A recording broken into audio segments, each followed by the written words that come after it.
This program features live coverage of an African safari and may include animal kills and carcasses. Viewer discretion is advised. Good morning, everyone, at least from South Africa. It may not be morning where you are, but it's definitely morning where we are. It's a chilly, overcast morning, but I am braving it. I am determined not to wear my jacket just yet. I have Scottish blood after all. We are sitting here in Djuma Private Game Reserve, but we're going to be coming to you live from many different locations across South Africa, all with unique things to offer and show you. So everyone, that means you got to get ready because of course it's that time of day for your bumble through the bush.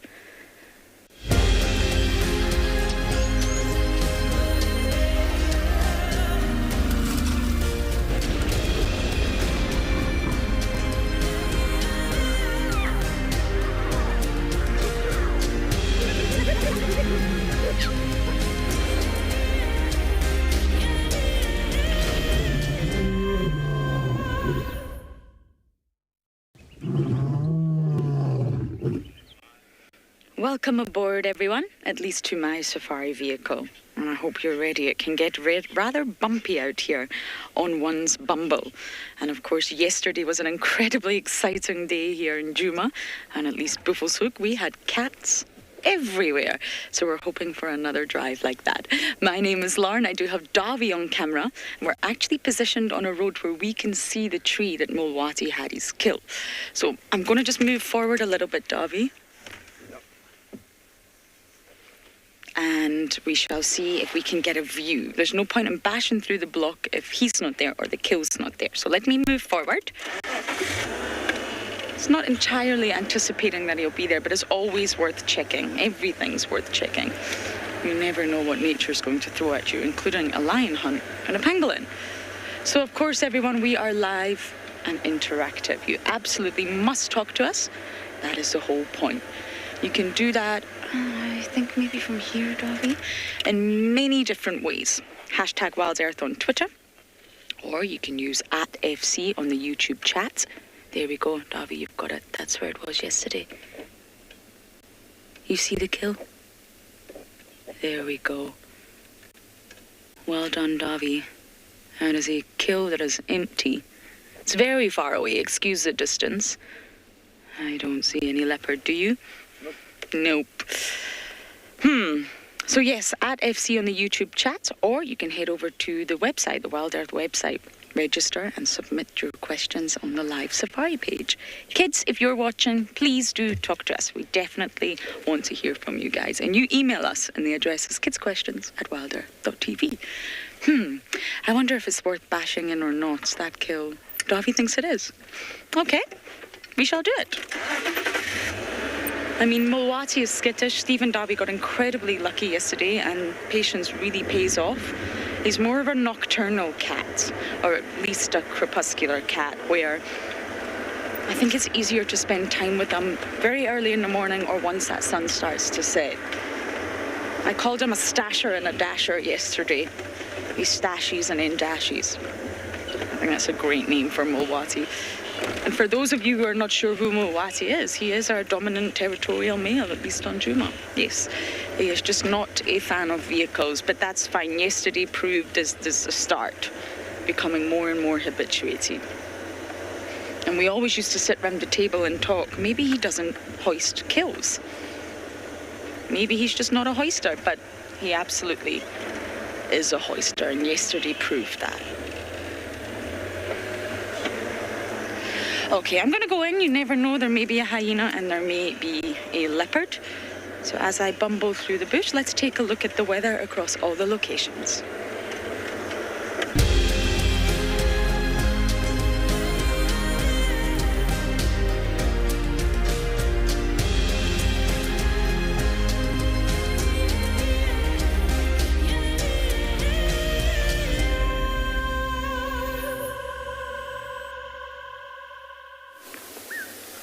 Good morning, and welcome to a Buffalo Dawn here on Easter Monday, live in Djuma Private Game Reserve, where we have indeed caught up with a large herd of buffalo that I was sort of with last night around Sydney's Dam.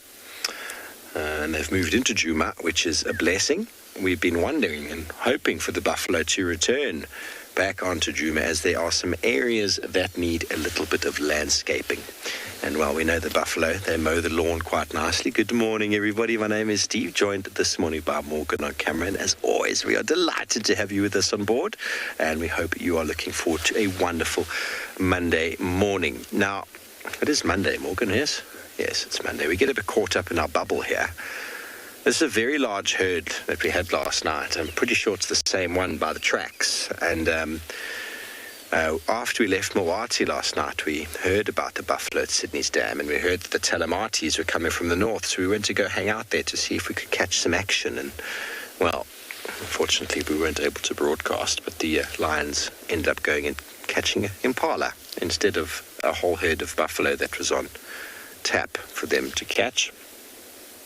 We know the Talamatis is a pride of 14-odd lions, and, well, an Impala really doesn't go very far for a Sunday roast.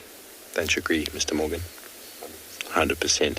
Now, this young male, he would be much easier or much finer catch for a pride of lion, but in saying that, buffalo herds can often be very, very cooperative, can often be very, very good at defending themselves.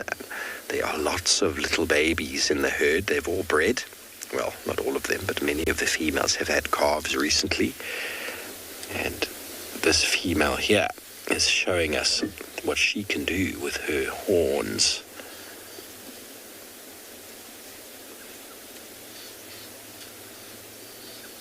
And she's got little hard-to-reach places that are quite itchy.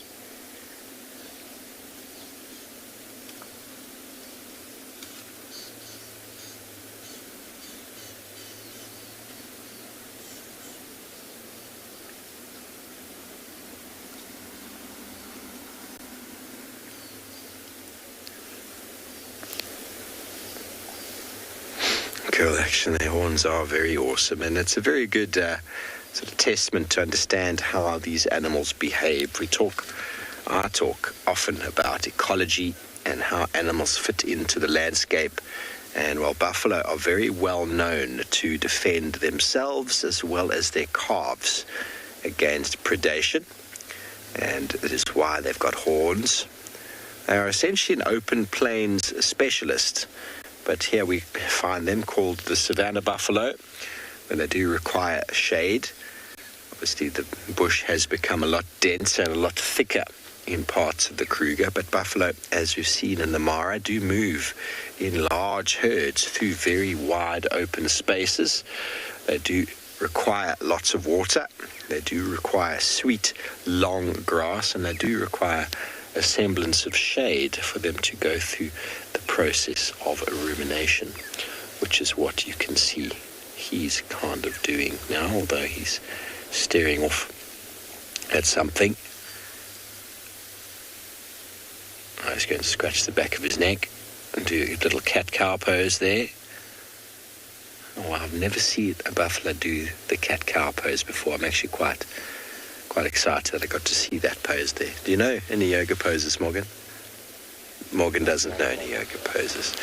The cat-cow pose, everybody, if you've ever seen it before, the cat is a typical sort of stretching the back downwards or upwards. I can't remember, but he did a bit of it upward, sort of like he went onto his toes and pushed the top of his back right up. Fantastic. I'd always wondered why it was called the cow. Cat-cow, I understood the cat, but the cow was always eluded me. But I'm actually quite looking forward to going to India later this year. It has been calling me, and I'm going to go and maybe do a small yoga course. I think that'd be wonderful. And then I'll really know the origins of all of these interesting names. But while we watch these buffalo thrashing at this poor little falboom terminalia sericea, we'll send you over to Josh, who would like to say good morning.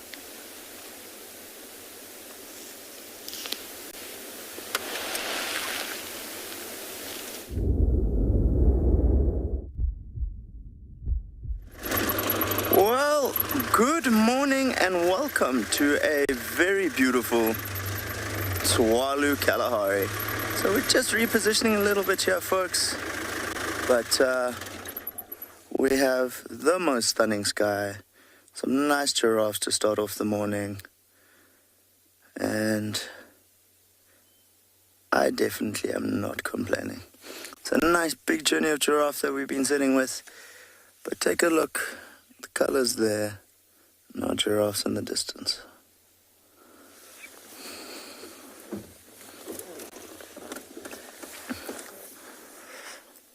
Once again, good morning. My name is Josh, and behind the camera is BK, and we'll be sharing the beauty of the green Kalahari with you this morning. So let's have a look what's going on here. Got quite a nice big journey of giraffe. Oh, not interested in us at all, but those colors looking lovely. So sun has risen. But obviously behind the mountains, we're quite close to the western side of the Coronaberg. And as mornings go, this is definitely not a bad way to start. BK wanted a tall order. I found a giraffe. So the corny jokes have been running all morning. We cannot complain.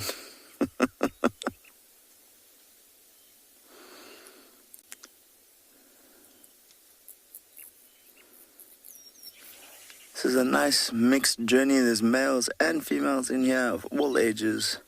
We can't see all of them. They've slowly fed away from us. But we've definitely got a fair few. Little ashy tit calling in the background there. Lots of birds going. And Kalahari scrub robin. So the dawn chorus is at full steam.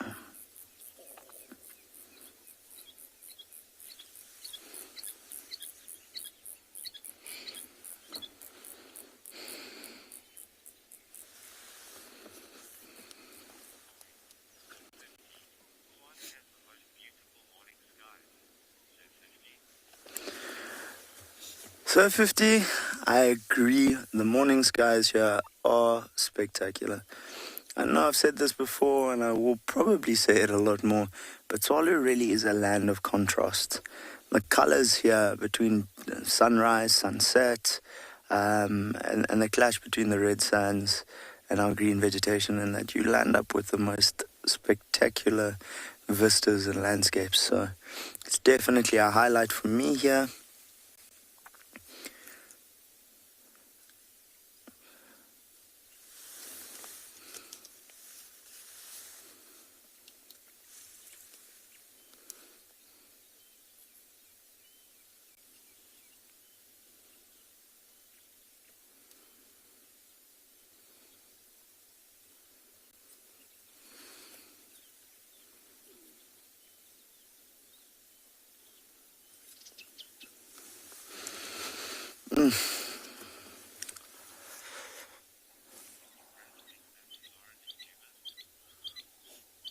Little button quails calling, some common quails calling.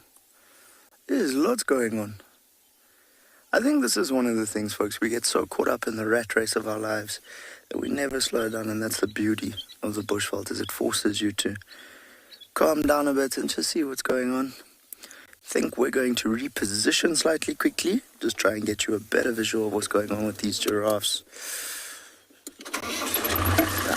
Stick with us for a few seconds, see if we can't get you a better look. Looks like this journey is slowly feeding into the block and away from us, but there's still a few individuals around.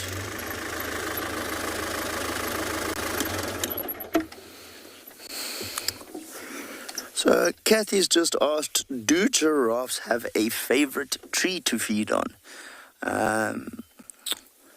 I'm sure like us as individuals, they'll have a preference. But in general, the family of trees they prefer to feed on are your thorn trees. What you will find is species that have never been fed on, or specific trees, are less likely to have very high tannin levels, so they'll taste sweeter. But something that's been fed on regularly will keep a fairly high tannin level as a defense mechanism. I don't think giraffes have a specific preference. but definitely something that hasn't been fed on will be more palatable. It's not quite like your ellies who will go through fences to get to fresh marula fruit or sugarcane or something like that. As we can see, off they go.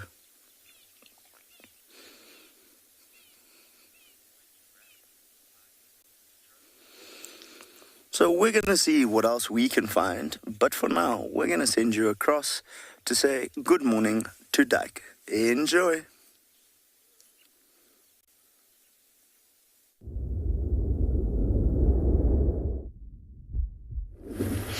Good morning to our viewers at home.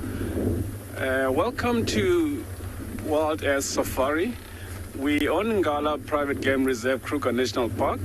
Please join me, Dyke Koza and Paul behind the camera on this beautiful morning adventure. So we're gonna try look for lions this morning on the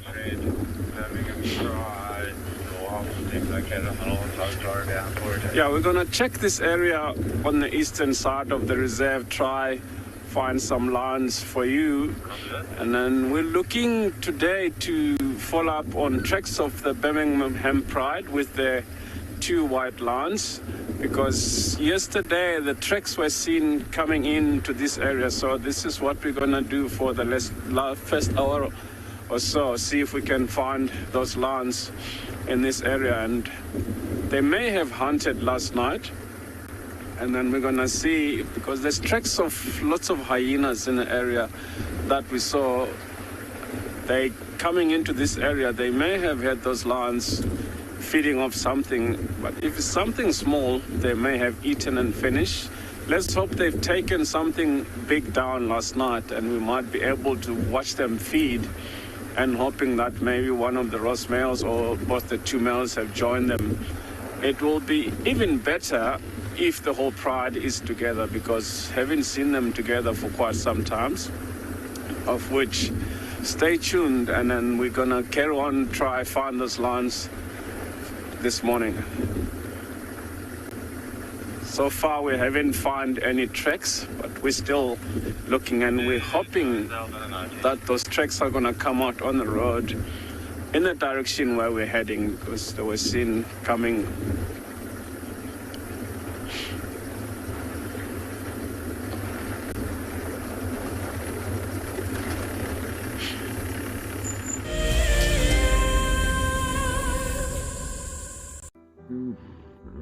Nestled on the banks of one of the largest lakes in the Sabi sands lies an award-winning game lodge called Tswalu.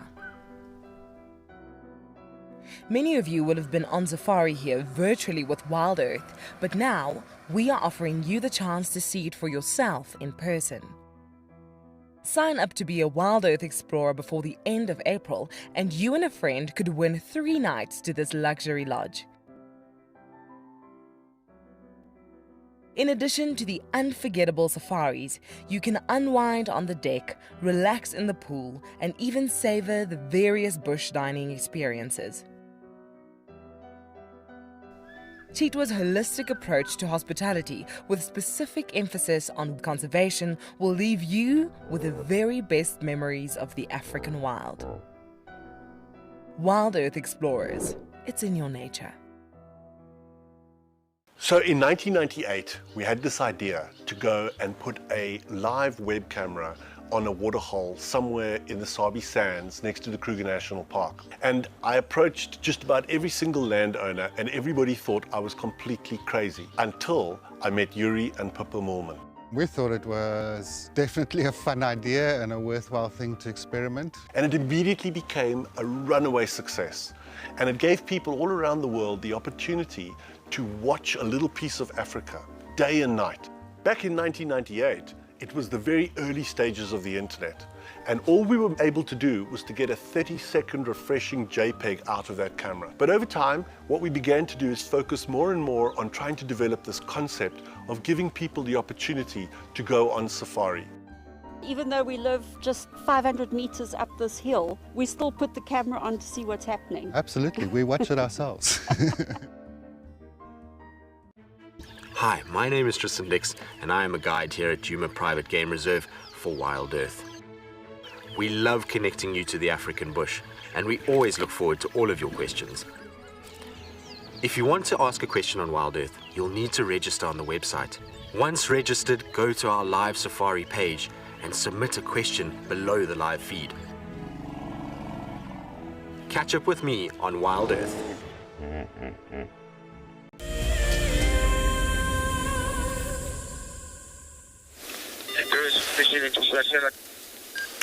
Welcome back, everybody. We are still with our buffalo that are just taking it really easy.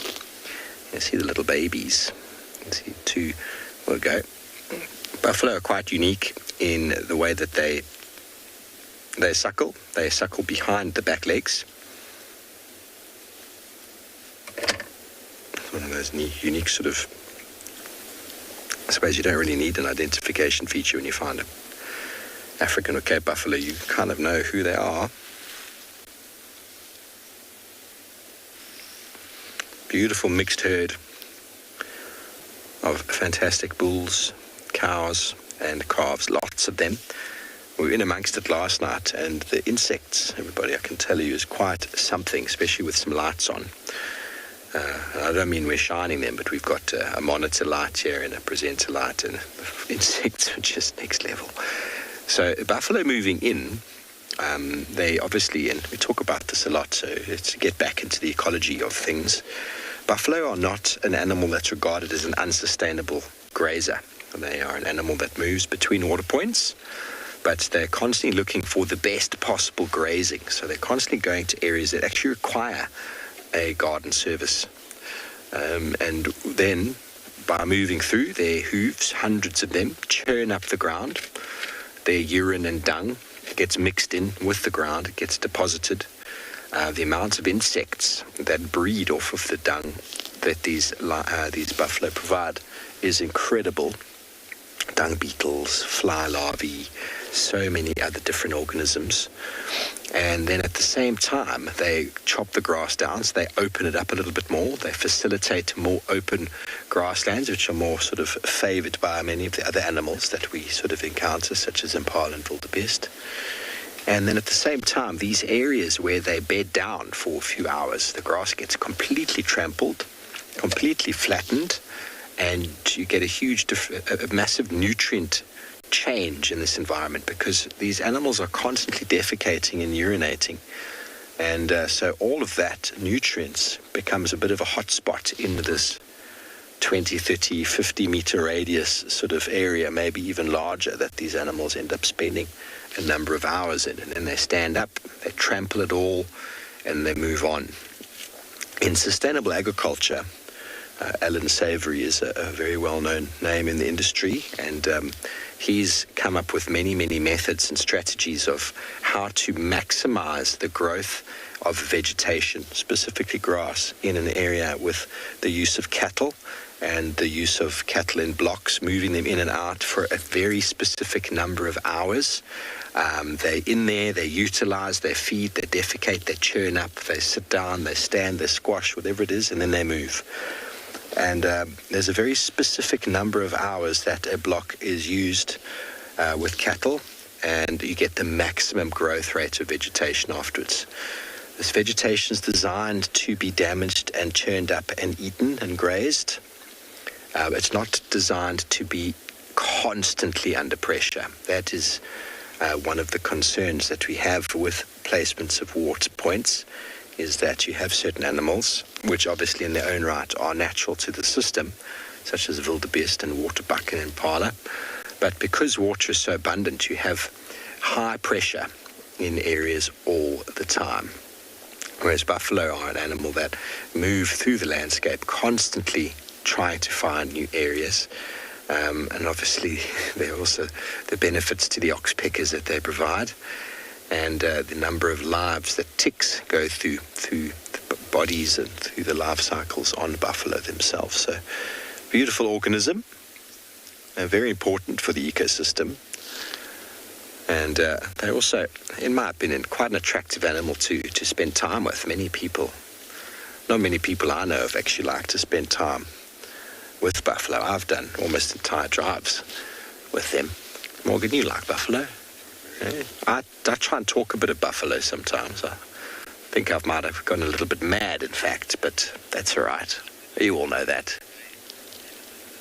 Bella Vista School, you want to know how much a buffalo can weigh? I think the heaviest recorded buffalo is about a ton.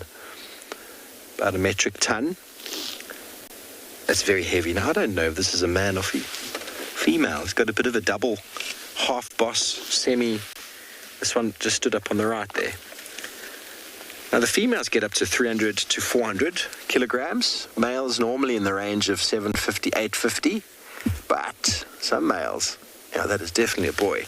Some males can get up to 1,000 kilograms, which is a beast. That's a very big animal. And with the horns and the muscles in the neck, these animals are very, very good at fighting, at defending. And, it's probably, buffalo is probably one of the major reasons lions became prides.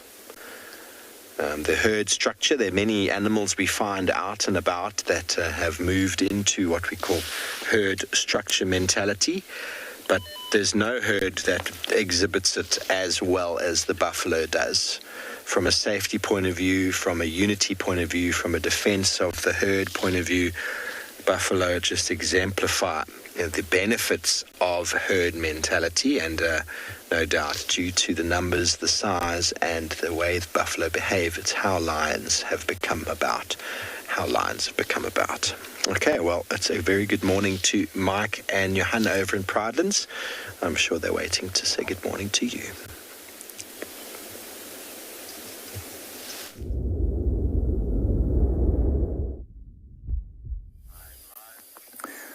As you see, we are here at a very grey and very cold leopard dam this morning, planning on doing a bit of a walk around the open areas north of the dam. Hi everyone, my name's Mike Anderson, behind the camera is Johan, and this is Eco Training's Pridelands Conservancy, where we've decided to break the mold a bit and come visit a waterhole when it's cold.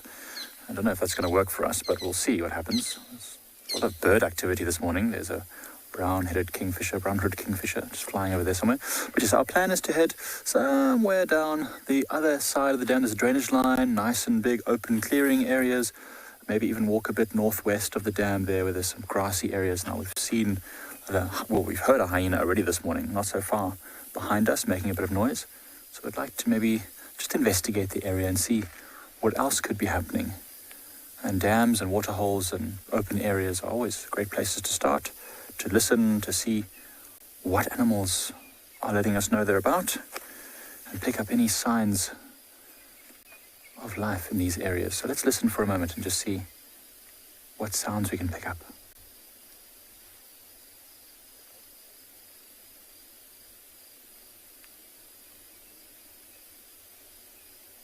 There's a multitude of birds. Shin-spot batis, black-headed oriole, lots of crested barbets, a lot of bird life on these cool mornings, not going to overheat, lots of humidity, so lots of insects. But in the meantime, we'll send you over to Ngala with Dyke.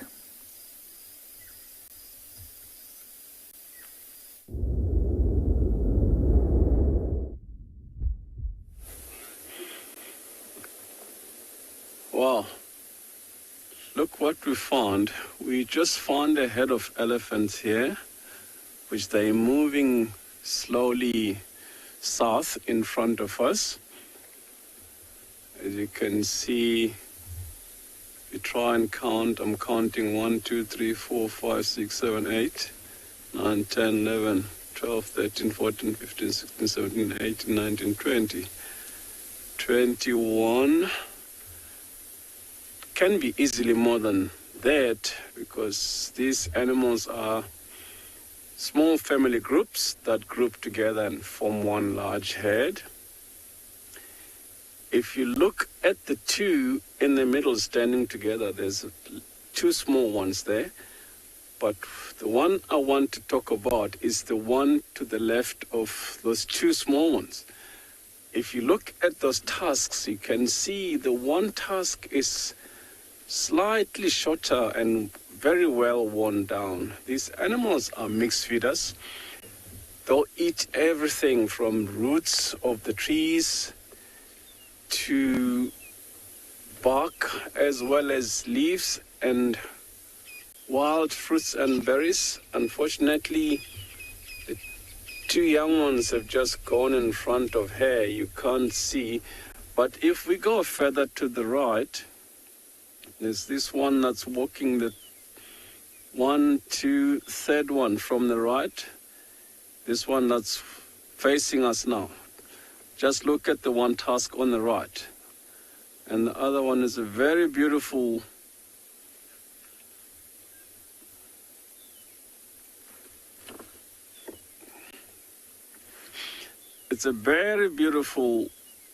long tusk, even though it looks slightly deformed.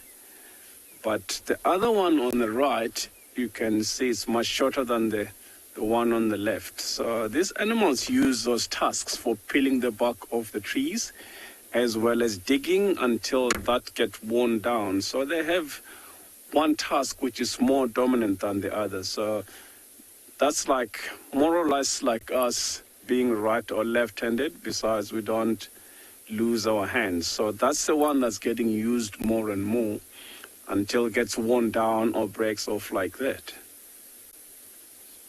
So that's really cool. Here the young one communicating with the mother. He's trying to suckle there and the mother doesn't want to stop. So I'm just going to reverse a little bit because these animals are coming too close to us. There you go. That's the young one that's making the noise because he's trying to suckle, but the mother is not letting him do that. They just carry on moving.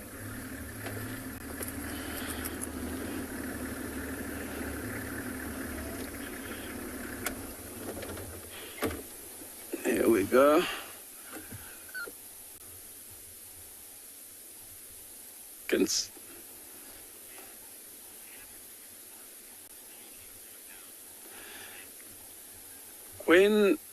Once the tusk is worn down, she'll start learning to use the other one, but that will take some time. It's like you lost your one arm that if you're right-handed and lose your right hand, it's going to take time to get used to using your left hand. You can see this one that's walking now in front of us. Turn around. She's got a bit of a notch on the right tusk. She might as well get that one worn down as well.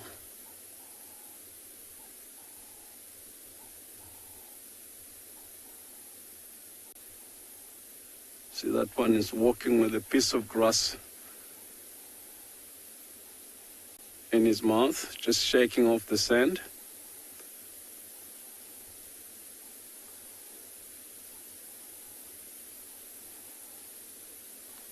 He looks like he lost the tip of his trunk.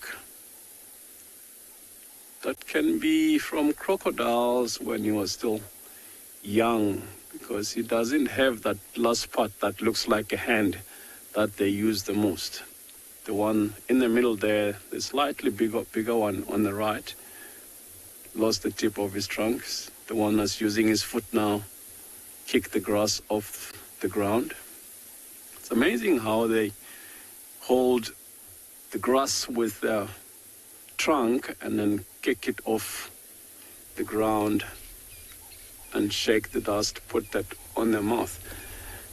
If you look distance where these elephants are heading, there's more elephants coming this way. It will be really nice to see them join because they look like two different heads. Let's keep watching them and see what's going to happen when these two heads meet, because they're slowly walking towards each other. It's going to be very interesting to see what happens. As you can see, they're all moving towards the rest that's coming from distance away from us.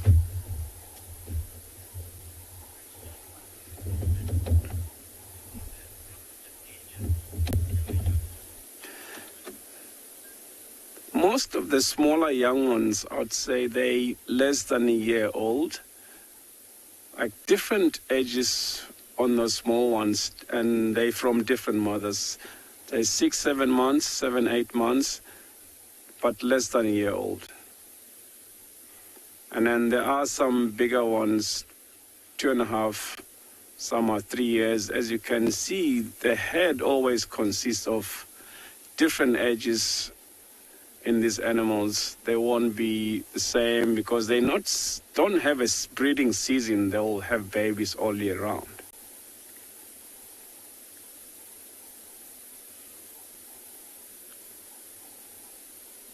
See, if you look at the ones in the distance, the young ones are going ahead, but normally what I've seen, because these animals are matriarchal society, it will be the matriarchs that will walk ahead and join, and then they'll allow the rest to move in and get to know each other. If they're definitely from a different head, they might as well join and move along together and split again, or they just might greet each other and walk past each other and go in different directions. That's very interesting. They're getting closer and closer to each other. You might hear them start the rumbling noise, which is the communication sound. Some young ones might even start trumpeting once they get to that head.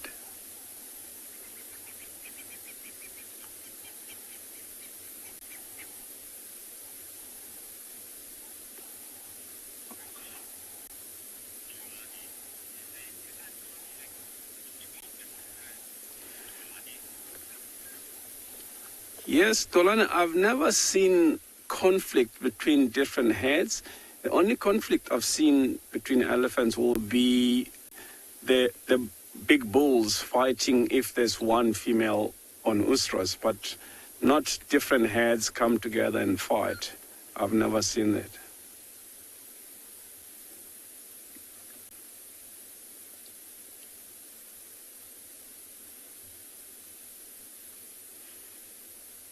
See, there they go. They're now walking around, sniffing each other, sort of like greeting ceremony. Let's see what's going to happen after they're done, whether they're going to move in one direction or the others are going to carry on and go where they were going.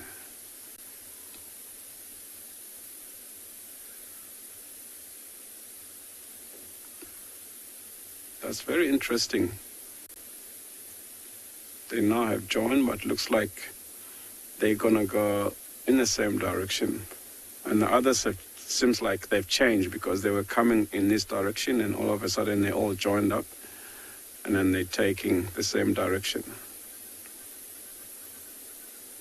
They might be heading towards the riverbed, dig some water there, because it looks like they've been grazing here. These animals will graze in the direction of water and then get some water, drink, and then carry on grazing for the whole day.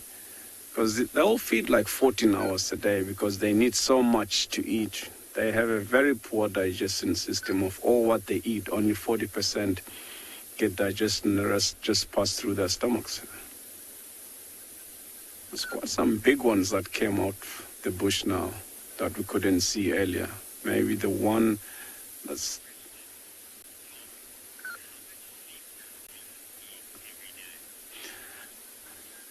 Elephant doesn't sleep much. Most of the time they'll rest standing up. They'll do lie down for a very short period, maybe against the bank or a termite mound where they can easily get up if they want to.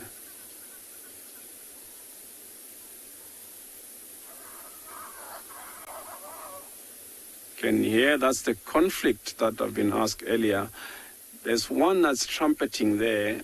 I'm sure he's been chased either by the matriarch or one of the bulls. As you can see, there's one that's standing on his own, bit of a distance from the rest of the herd. the one that's making that noise that we can hear in the distance there could be the same age, because they sort of like reaching maturity, and then as soon as they get to that age, they start becoming a problem in the head, and then the matriarch will try and push him away. So that's why we have them one trumpeting and they're all going in that direction where the sound is coming from.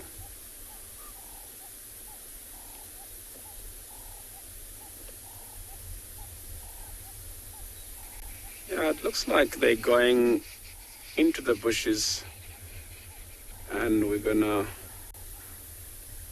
drive down, see if we can have a better view of them. Otherwise, we'll continue with our search with the lions and see if we can pick up some tracks and follow up, see if we can find those lions. Let's drive down and see if we can have another view of these elephants. If they gone into the bushes, we'll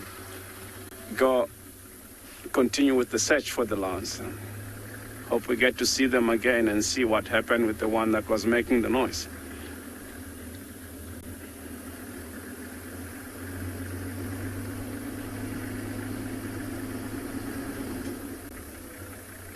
Yeah, that was really interesting, because I was really amazed because I only saw the head. I totally agree with you guys, because I thought the head that walked past the vehicle was it, and all of a sudden we saw a different group coming from a different direction, which is really nice to see them together like that, because sometimes you just see one bull on his own, but a head like this was lovely. I agree.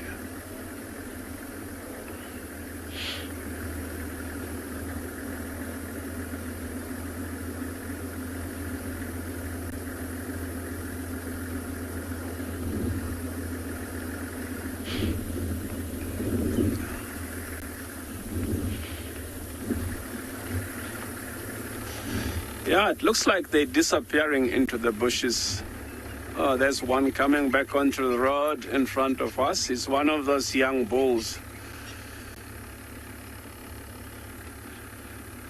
Yeah, seems like most of this herd is gone into the bushes. So we're gonna go over to Tswalu and see what the guys can surprise us with.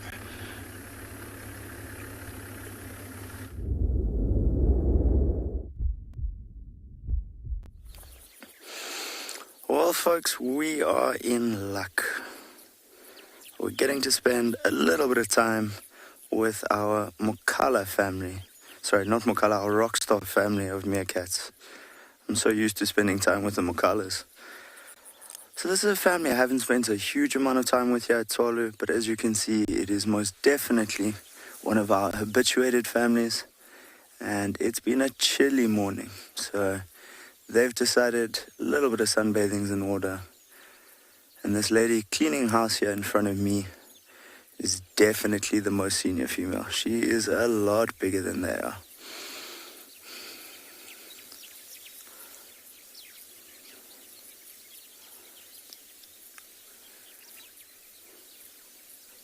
It's looking like 9 individuals so far in this family. And this lady's cleaning house with one little pup, sort of popping in and out. He's still very small.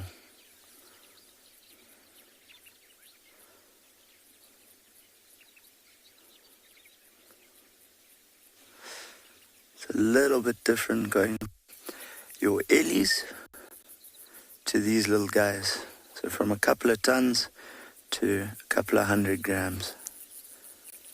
Just a slight size difference. So we've got 2 pups out of the burrow here who are sticking.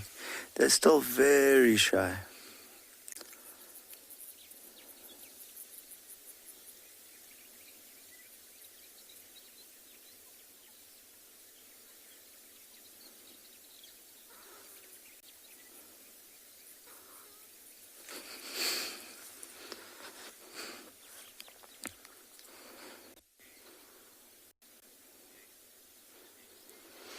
Anna Marie, yeah indeed. We have added the rock stars to the lineup.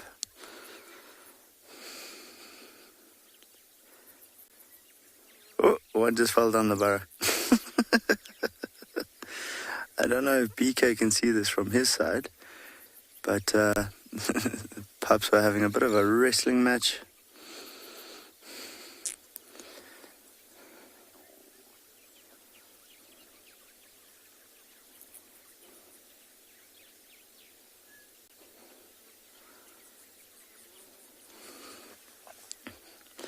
It's always fascinating watching these guys and what they get up to. So looks like we've got 2 sub-adults at the back there, 3 adults, 4 adults. We've got the 2 little pups, and then that senior female keeps popping her head in and out of different burrows. So wondering what she's up to. It's looking more and more like she's doing a bit of housekeeping this morning. Just making sure everything's in order.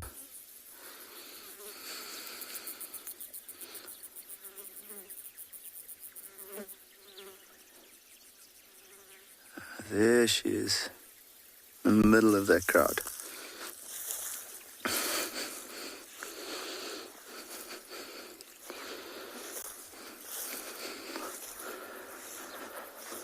All these tunnels are interconnected into a central chamber, because she went down close to me and has now popped up on the other side.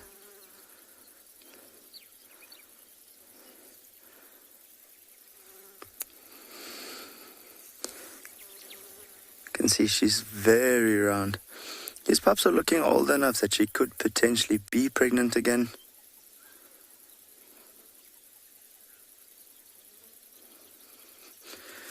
Good morning, Jerome. Always glad to get a question from you. So in this case, Jerome, the behavior they're doing is sunning. They're slowly warming up. As you can see, some of them are cleaning out the tunnels. Obviously, these guys don't come out at night to defecate and urinate because of the risk of predators and their senses not being designed to work well at night. So they're just cleaning house. So this is pretty usual behavior in the mornings, especially when it's cold. So it does take them a little while. Remember, that's a tiny body. They lose heat very quickly.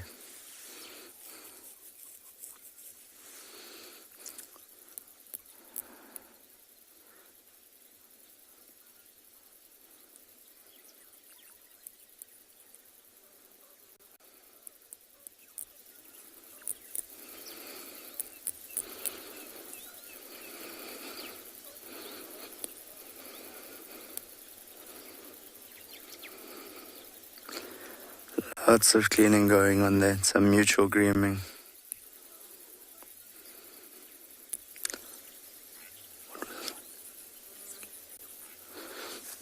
So the question we've just had from Daniel is, what are meerkats related to? So your surrogate is in a family of its own, but their closest relatives, I would say, are probably your mongoose family.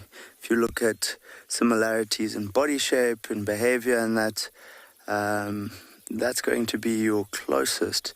They often get confused with your yellow mongoose. Is quite a common misconception there, but if you take a look at them, they are slightly different.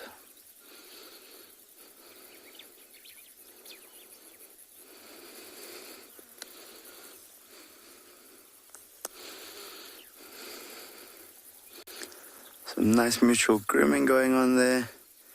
But yeah, it is fairly chilly this morning, so I'm not expecting them to get moving anytime soon.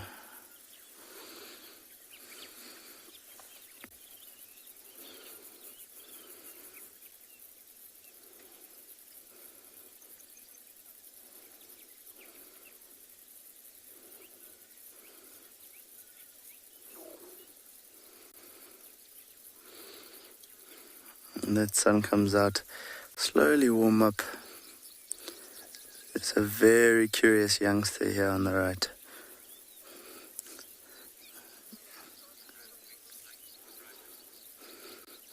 So we're going to stay with this family and see what they get up to over the next little bit. For now, we're going to send you across to Mike at Pridelands. Enjoy.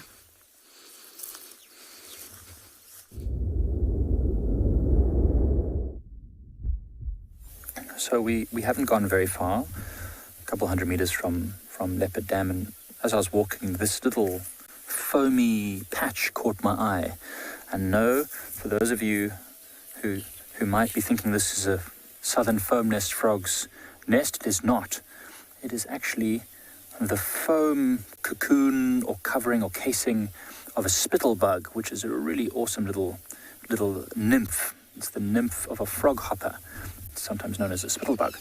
I don't know if you've seen these before, but it's a really interesting little creature. So most insects that suck on the sap of plants are using their sharp little sucking mouthpart to get into what's called the phloem. It's a nutrient transport material that usually transports the sugary stuff from the leaves down to the body of the rest of the tree.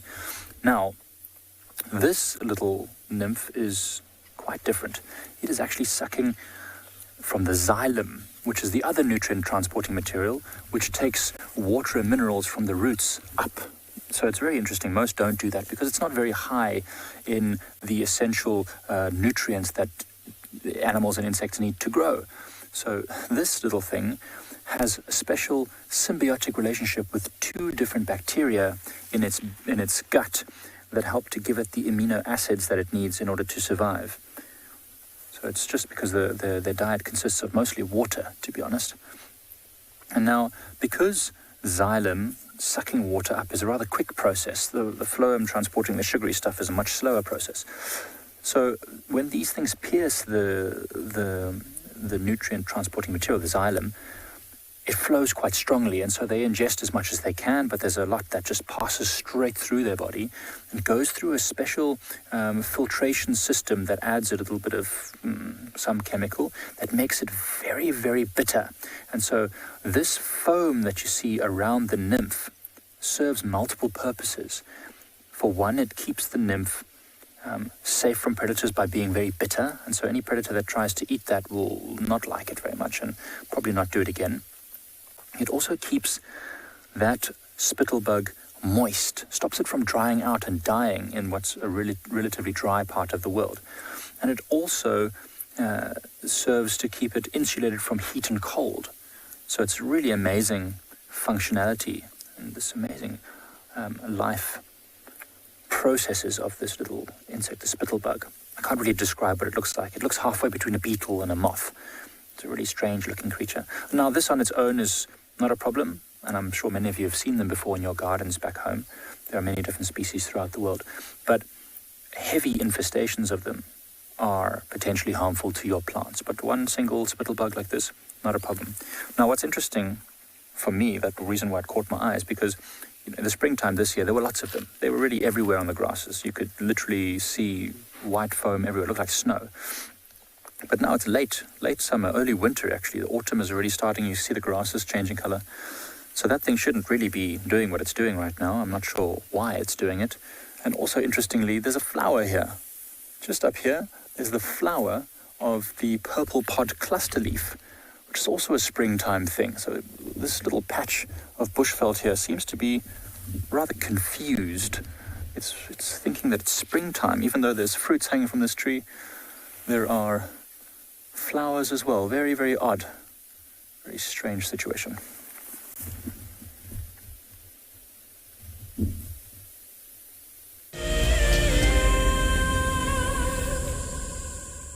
Graham, I'm just going to see, there's a very good place I want to see if we can get good signal from there. That's what I'd like to know. Welcome to dawn in the African bush. How cool is this? Can you believe it?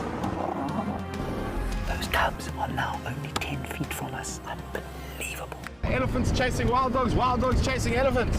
Pandemonium! Watching how WildEarth has grown since 2007 has been truly remarkable. On the 27th of April this year, WildEarth will be turning 14, and we would love to hear from you. Please send us your own special birthday message, which we can share with the rest of the WildEarth family. Maybe you can tell us why you started watching WildEarth, what WildEarth means to you, or you could just send us a very happy birthday. Don't forget, when you want to film yourself, to hold your phone sideways to get the best angle. When you are ready, you can email your videos through to birthday@wildearth.tv.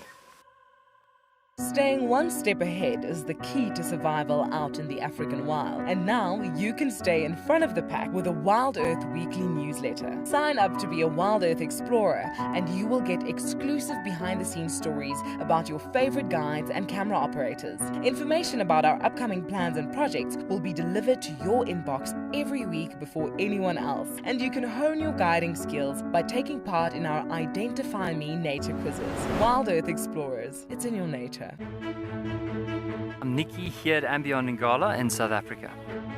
I love getting questions from viewers about all the small things within the environment and how it all is integrated with one another.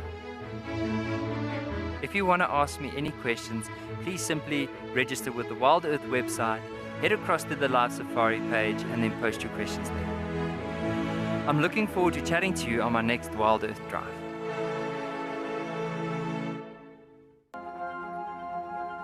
What are you looking at, man? That's its gangster face.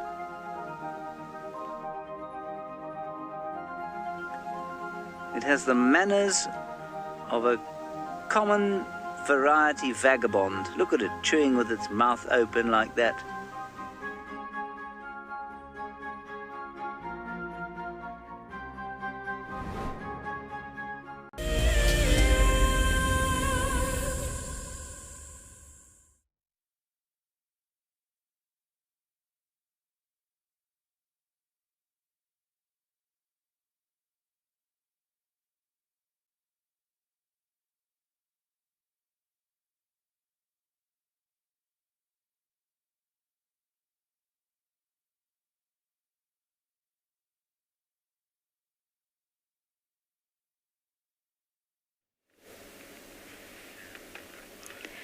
We've got the Talamati Pride here.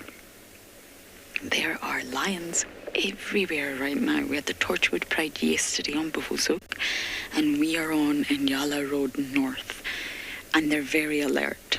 Look at that tail. Nice one, Davi. Not moving a muscle, but the tail's giving the emotion away. Can you see that? This lion looks like a statue.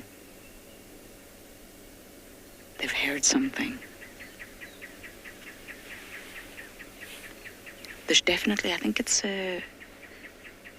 from what I can gather, it's a whole pride.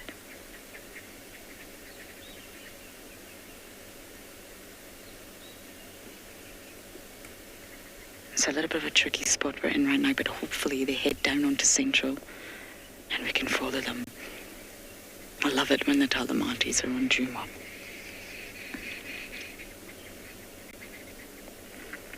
They're definitely after something, and it's perfect conditions for predators to be active right now. Yes, it is 7:30 in the morning, but it's cool, it's overcast, it's not warm, it's not hot. So they're active, and I think they're hungry. I'm hungry too. Davi's hungry 3. Davi, you're always hungry. Yesterday's sighting was so incredible. If you missed it, please do check it out with the Torchwood Pride. It's only my second time meeting the Torchwood ladies, and wow, it was some meeting. But it often gets reported on the radio that the Torchwood females are a little bit skittish. And I wouldn't say skittish, but they are not as relaxed as the Nkuhumas or the Talamatis. Definitely not as relaxed. They're just a little bit more hesitant around vehicles. Okay, we've lost view for now. I'm going to see if we can leapfrog here, jump in the lineup.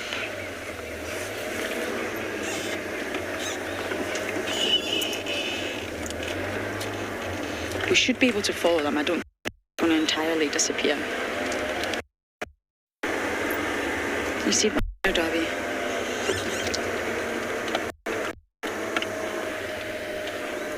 We might have to keep moving just because there's other vehicles, but we've got a lioness here.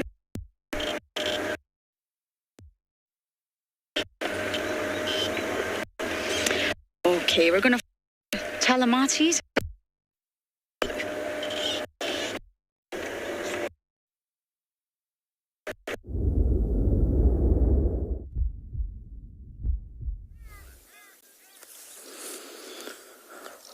So folks, we're getting a lot more of the family coming out now, and it is warming up, so it's perfect. So you can see we've got all 12 out, which is quite nice. The pups are out, still a little bit nervous around us. There is also a jackal calling in the background, which they're paying a lot of attention to.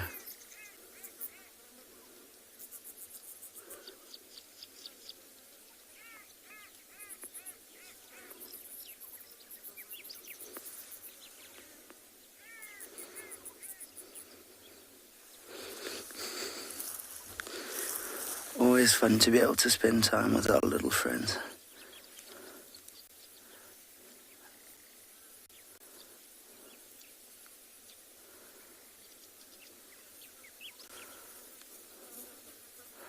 Lots of house cleaning going on.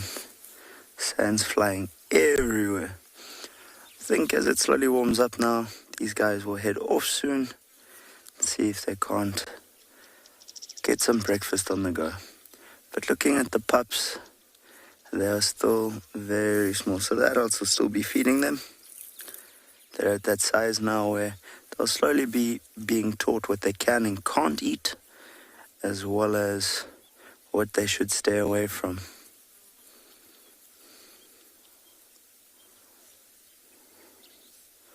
Lots of sentries on duty here.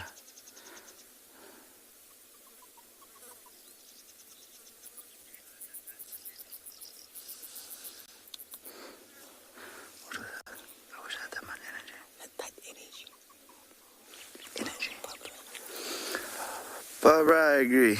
They have all the energy in the world. I think we all wish we could keep up. They bounce around everywhere.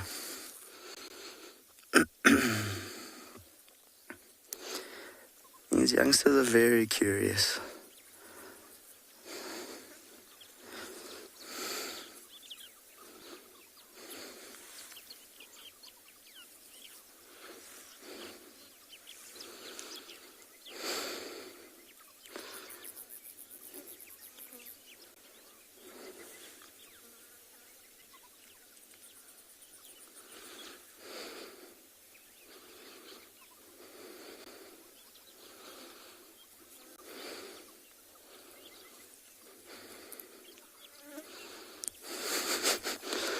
And it's WrestleMania.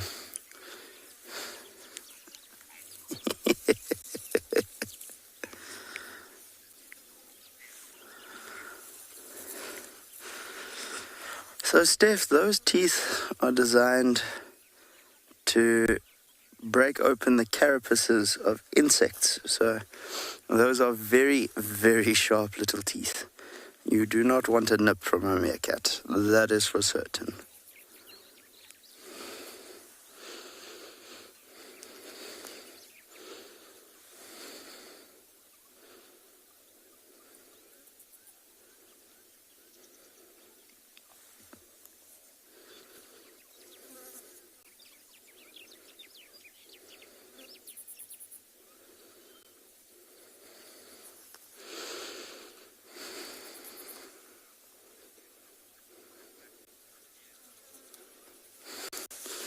So, Joshua, they are not likely to attack a human being unless you do something. So if you suddenly try to grab one and he nipped you in defense, that would be considered normal behavior. And if you cornered one, then you might find they might go at you just to try and get away. Remember, these little guys aren't going to be wanting to pick a fight with something that much bigger than them. So, as you can imagine, there's a little bit of an unfair size advantage there. The only time I can think of that a meerkat might potentially randomly attack is if it had a disease like rabies, but then they're not in their normal mindset.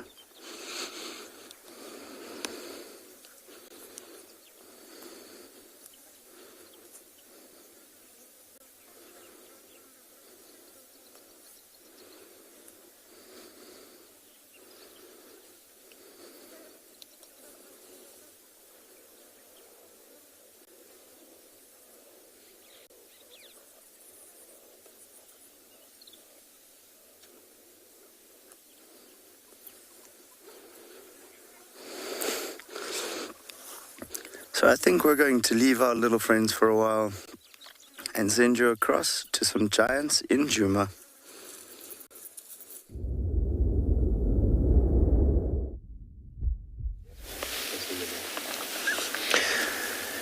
Welcome back to Juma, everybody. We've got some elephants. A marula tree has been pushed over.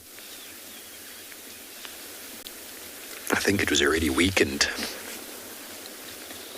But a whole group of elephants are around it now, feeding and enjoying themselves. We're coming around to see if our buffalo came through towards Treehouse Dam, and we're in the right area for the buffalo to come. We had put our kudu ears on to listen, and we heard some branches breaking.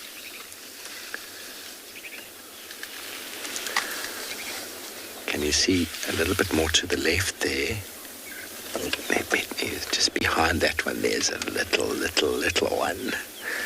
Those are two little ones, but there's an even littler one in amongst there. So hopefully we'll get on camera for you, just us trying to eat, trying to play with sticks, but it's not quite sure what to make of them.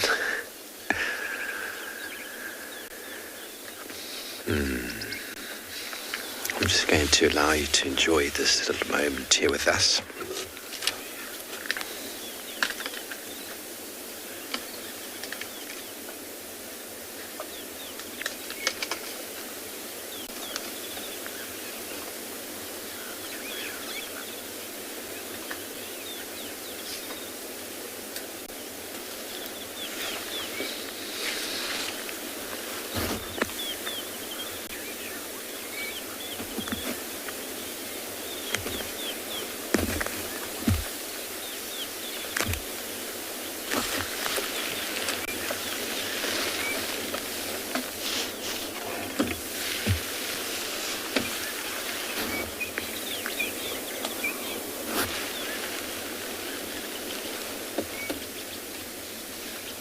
There he is. Two of them.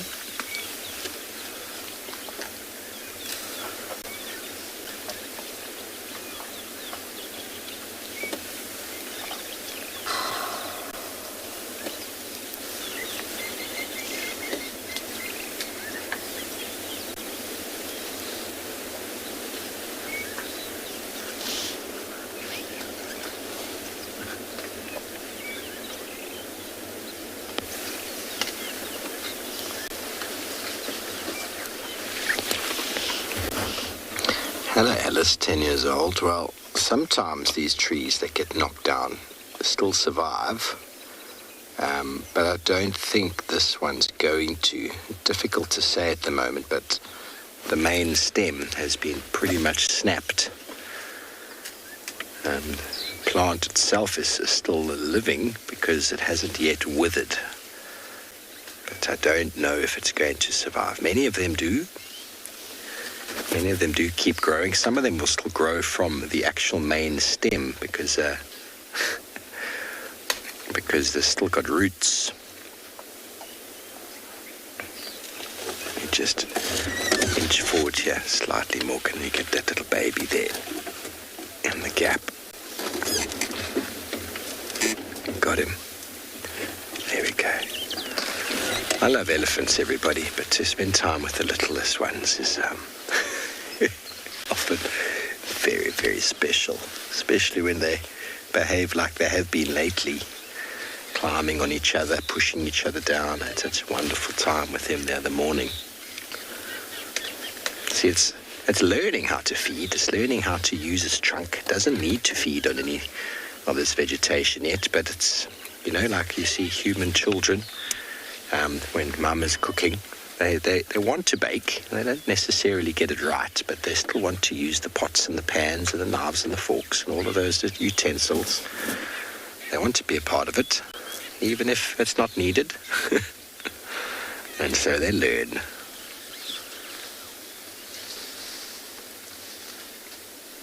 There's at least two really small little ones in this herd.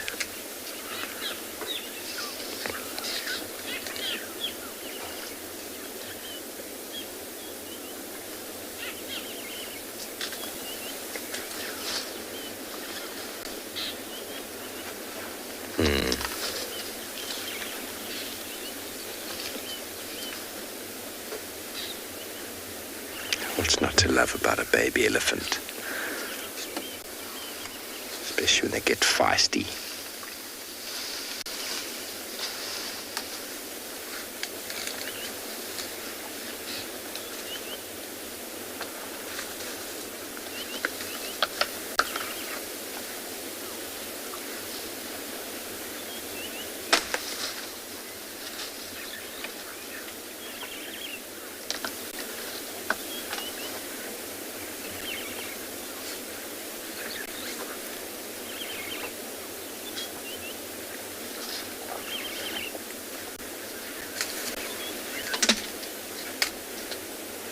Okay, everyone, well, we're going to stay here with these ellies. We're going to be listening out for our buffalo as well. In the meantime, I'm going to send you back over to the bushwalk team in Pridelands.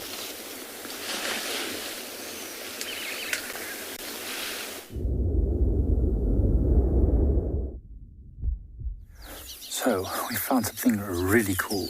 So we are sitting close to our western boundary on the drainage line of Leopard Dam, and we've come across this really awesome mineral spring. Now, I suspected it would be a spring after heavy rains, but it has never had water in it as long as I've known it, and that's more than a year now, or almost 2 years actually. So that's a pretty amazing sight. So this is natural water seeping out of the ground after the heavy rains we've had this year and bringing with it a ton of nutrients and minerals.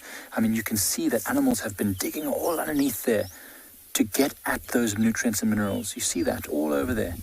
Animals have been climbing in this and using, mostly elephants, using their tusks to dig at the edges here to get this nutrient-rich soil. They'll probably even eat some of this soil. But you can see it's filled with animal dung, elephant and buffalo dung, all over here as they've clambered up this slope to try and get to some of this beautiful material. Now, that's quite amazing. You can even look around here. It's all seeping all the way down there. And this is only possible because of the amount of water that has fallen over the last season. Now, this water would not be something edible for us, drinkable for us. So you saw me dig in the river sand yesterday for water. That was beautiful. If I drank this water right now, I would probably become very ill, not least of all because of the elephant's dung and urine that's probably in here, but also the high mineral content. Oftentimes, these even include a fair amount of toxins in the soil. So it wouldn't be great for us to drink, but how spectacular is that? Pretty awesome thing to see. And even you can see, because it's so moist and over the last days it's been rather warm, you can see this mushrooms that are growing out of this elephant dung here. What a cool spot. Might sit here for a little bit and see if there's any other tracks and signs of animals in the area. But in the meantime, we'll send you over to Lauren.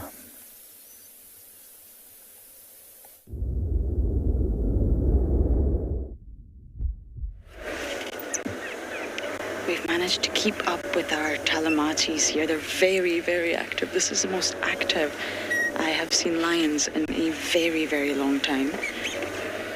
Now, we've just got one next to the vehicle. I just want to wait to see where this one decides to go. And we're in a bit of a leapfrog. That's where all the vehicles decide to take turns at going to the front, and then once you've had your turn, you go to the back. They're moving further and further into Juma.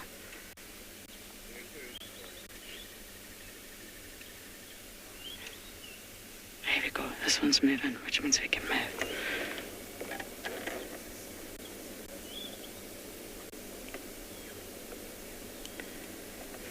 Okay.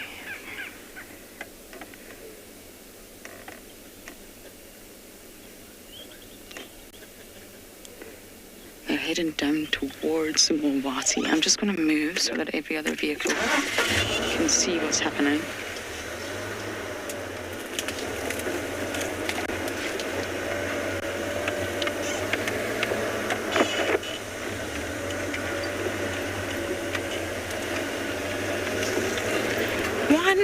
The Talamati's territory has actually shifted of late. When I first joined in 2018, we hardly ever saw the Talamatis. I mean, if we did, it was, I'm just going to pull up here, Dobby, it was luck.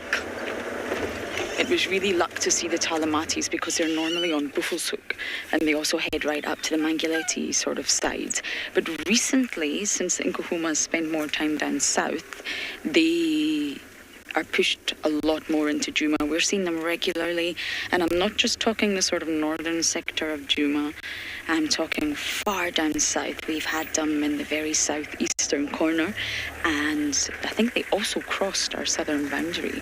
So their territory shifting, but that's completely normal for them always to shift. Territories are not static. It's all about resources and also pressure from competitors. So their territory's definitely done a shift. Oh dear. And yeah, I think they've come down a little bit. So they've expanded, they've pushed. If there's no pressure, then any species is always going to expand. If there's no competitors, there's no neighbours, then having a bigger territory is more beneficial for you. So we're right in the heart of Juma now. We're travelling down Vulture's Nest. So their sort of neighbouring prides are the Torchwood and the Nkuhumas. I just want to let this vehicle go in front now. I think we've probably had our turn and been at the front of the line. Let's see. It would be nice if they would just go into an open clearing. How lovely would that be? And of course it's seasonal as well. The territories will shift seasonally because season directly relates to resources.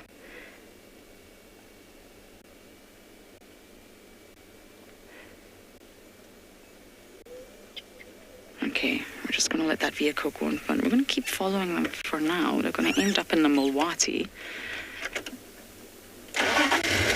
We're still not allowed to drive the Mulwati fully, but we can cross it from side to side. Okay, we're going to do our very best to keep up with the Talamatis here. And for now, we're going to send you across to Mike in Pridelands.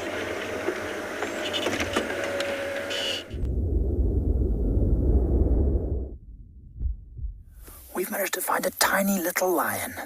One of the smallest lions that you can find. Just down here, we spoke about it yesterday, the antlion. Now we've got an antlion larvae that's managed to make a kill. Well, not really a kill just yet, but it's caught an ant. So you can see the ant, what you can see there is the ant struggling to fight itself free, and the ant lion, which is underneath it, catching it in its pincers and moving it back and forth. Basically, I'm not really sure why they do that, but probably just to batter it until it stops fighting. Oh, a second ant! Oh, we can only eat one at a time, I suppose, so that's good. At least it's escaped. But yeah, so you can see here, tiny little thing. It's, not even the size of my pinky finger nail, and considering that antlion was about 10 centimeters long yesterday, that's pretty amazing that they can pupate into something so huge. And there's a whole bunch of antlion larvae here that have set up their home pits or their little traps right next to a colony of pugnacious ants. So the ant that it's caught is a pugnacious ant, which looks like it's running out of energy now. I don't actually know if antlions have any venom. I doubt it. Although they probably need some sort of a venom or saliva that can dissolve the ant. But that ant definitely seems like it has run out of steam and therefore will slowly be devoured, pulled under the ground, and then have its insides sucked out. That sounds horrendous. Oh, a second kill! There's a second kill! Just over here. There's a tiny little ant that's just been caught by an even smaller antlion. Oh, and this one's now being pulled under. I've never seen this before. That's so cool. This one's actually being pulled under the ground. Okay, whilst I lose my mind because this is super awesome, we'll send you over to Steve.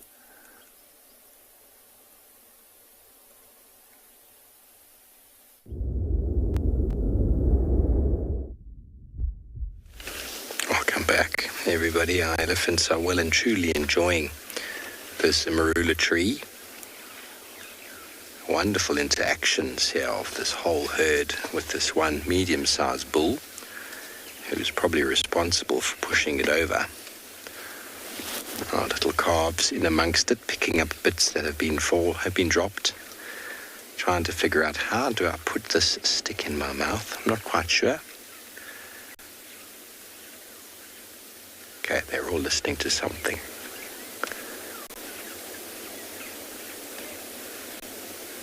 And in 3, 2, 1, they're going to come back to normal. And there we go, all back to normal. Some communication was going on amongst them. There was some communication signal they were all listening for. And then they all suddenly start moving again. It's really quite an amazing thing to witness, a whole herd. Here we go again.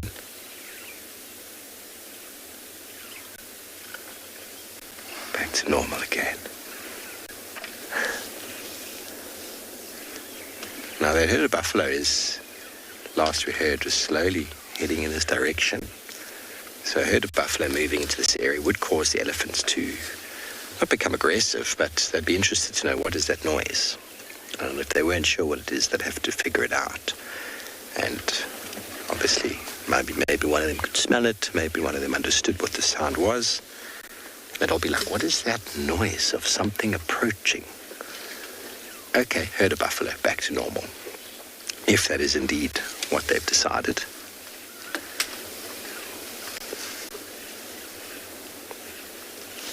Can you see these two youngsters in the middle there? Morgan, with the little youngster right underneath trying to get in as well. So beautiful to see elephants, their trunks intertwined, having little one-on-one moments with each other.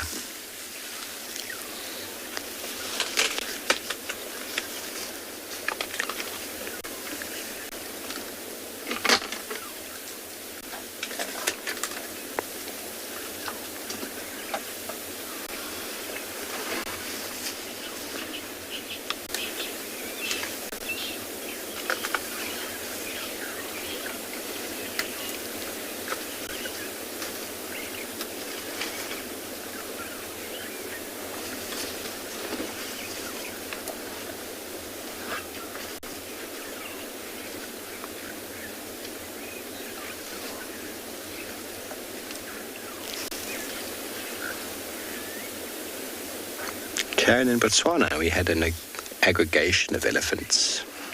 So when you get more than one herd together, you start calling them aggregations. And I've seen about 200 at the same time, which is a lot. 200 elephants all coming together. It's really quite something special to see, especially when you're on foot, when you're standing on the riverbank watching them just keep coming and keep coming. You eventually lose count. So could have even been more. There's times of year when elephants accumulate in larger numbers and they head off again into their small breeding groups once again. Very, very special to be able to spend time with these gentle giants, and this herd is super relaxed. Not at all concerned by our presence, which is wonderful.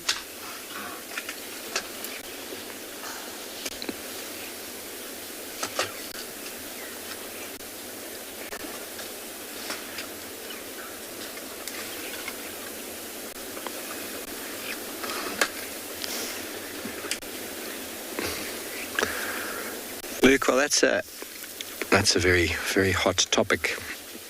Some people have thought the elephant numbers have been overpopulated for a long time. Others think it will equilibrium itself out. It's very hard to know. Unfortunately, no matter how big the reserve is, it's always going to reach a carrying capacity of sorts. And the carrying capacity basically means the number of animals that it can sustain. And, well, there are definitely signs that elephant impact is rampant in and around the Kruger. But, you know, the area has gotten bigger. But still, the Kruger in its entirety is still a fenced-off area. It's still only as big as it is. And so, of course, with every population, it is going to get to a state where it's going to be deemed overpopulated.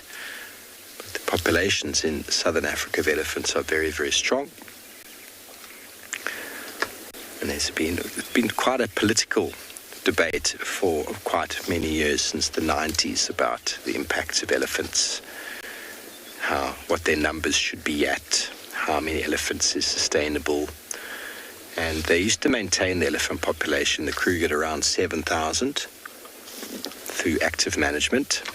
And what they realized is that stage, that 7,000, was at what we call the surge stage. So if you look at a graph, the graph starts off slowly and then it starts to go uphill and then it peters off. So the surge stage is that part where it starts to grow. And they were maintaining elephant population at that surge stage. So plenty of animals to breed, plenty of animals to thrive. So if you keep it at that stage, it's going to surge, it's going to grow, and there's plenty of habitat and plenty of food. And so they kept to that number for many, many years. And then a lot of science, a lot of politics got involved, and then no one could prove categorically what was happening, what wasn't happening. So there's been a lot of research since the 90s about the impacts of elephants and the movements of elephants, and all the other species involved as well. So definitely there's lots of research going into it. And what they've realized through much of this is they know that elephant numbers will eventually reach a certain equilibrium where they start to slow down, because that surge stage sort of disappears, starts to sort of balance itself out. But the impacts to the vegetation is very interesting, because Botswana has been going through overpopulation of elephants for quite some time, and South Africa's been watching to see at what stage exactly and where is it going to lead to. So Botswana's got an enormous number of elephants, I think, huge numbers, and so they've seen all sorts of scientific data and all sorts of changes happening. South Africa's got nowhere near the same number. So it is being watched, it is being monitored, but one thing through the research they've realized is that elephants definitely do perceive risk. And so a few years ago, I know that the Kruger's policy was to manage herds with regards to area and to try and limit the water, so that there would be a little bit more pressure on the herds themselves. Because essentially herds have to move in relation to the babies. As you can see, it's a bit more awkward for babies to move than it is for adults. And so elephant management is definitely in a regard of managing for the movement of the herds rather than their numbers.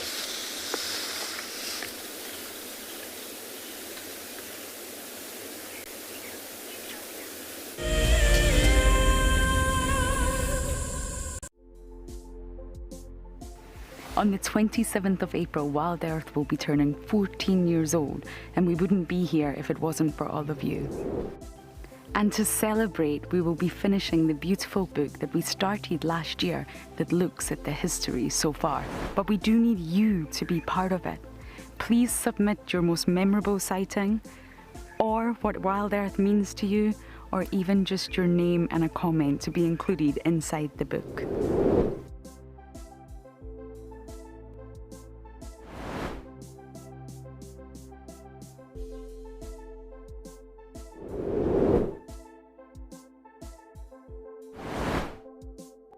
Head over to the website to add your name and reserve your copy. And a big thank you to all of you who have contributed to the book so far.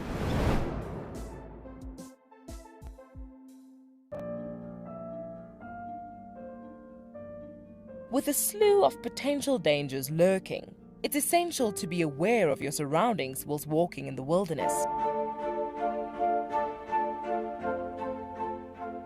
20 yards away from one of the most endangered species. This is a big bull. What a moment, what a close encounter with an Ellie bull. He's just over here now. He's moved completely away.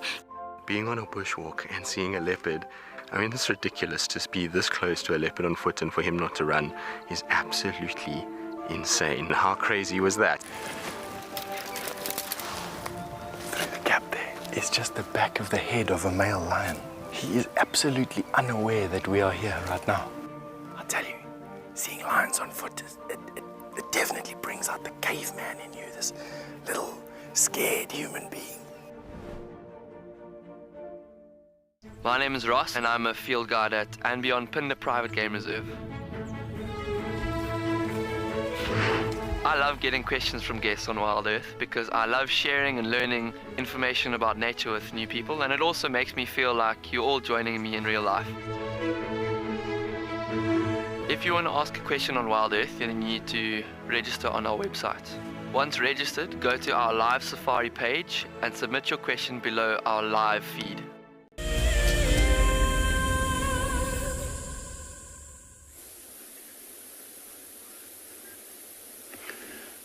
Earlier this morning, our plan was to go look for the Birmingham Pride with the 2 white ones. And then our plan went to according what we have planned this morning. So look what we found now. We really successfully found the Birmingham Pride, which is the other part of that whole pride. And they lying at the water hole, just on the edge of the water. How cool is that? Have you ever seen lions lying like this? And they look so relaxed, full bellies. Looks like they hunted last night and got successful, so relaxed. I wish I was there to witness the kill. I'll tell you what they've eaten, because it looks like they found something really big to feed them all. If it was an impala, they were not going to look like this. As you see, some of them, they looks like they're about to explode. The one that just shook her head now, lying there. You can see, if you look at the stomach, that shows they got something really big to feed them all. This is a beautiful scene. As you can see, they're just lying there, but I'm sure it's cool enough today for them to be lying there. It's out in the open. Normally, if the lions have eaten during very hot days, they'll look for a shade and lie there. If they were still close to where they had the kill, they were going to go lie on the shade and stay guard the food, because the vultures might come in as well as hyenas. But it looks like they ate and finished whatever they caught last night and decided to come and look for water. The last time I saw them, there were 8 of them together. Let me try count. 1, 2, 3, 4, 5, 6, 7, 8. There's still 8, of which, if there were more than these, I was going to say these guys just came over here to drink some water and then go back to where the kill is, because that's what lions will do if after eating. And some of them will go drink, and some of them will stay guard the food, and then they take turns, because hyenas will follow them hunting, and then when they've killed something, they'll try move in and eat. So they won't leave the kill at the same time, all of them. Some of them will stay guard the food. Besides, they don't have to drink almost every day. After eating, they'll lie down somewhere, because they'll easily get the moisture from the blood. So that's why lions are not like the rest of the prey species that eat grass and they need to drink almost every day. But these animals will get moisture from the blood from whatever animal they kill. So wherever they go, if they happen to pass water, then they'll get some water to drink. But it's not a matter of they have to drink every day. See, every now and then, one will get up and look around and lie down again. Just now, the other one was up looking opposite to where that one is looking. They're just watching if there's no other lions in the area coming to disturb them, because there's no male with them. Most of what we...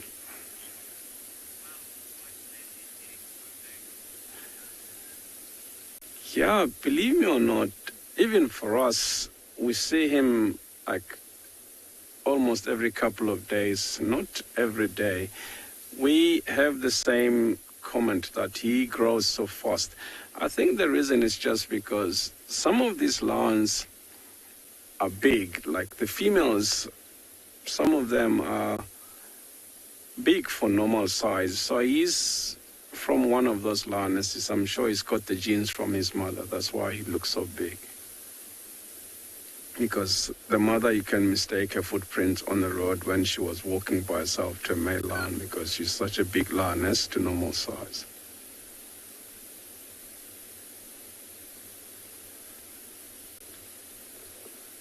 Yeah, we'll have a look maybe if the kill wasn't. Yeah, we're gonna stick around here with these lions and see if they move onto the shade. Otherwise, we're gonna go over to Mike and Prideland and see what Mike has got for us.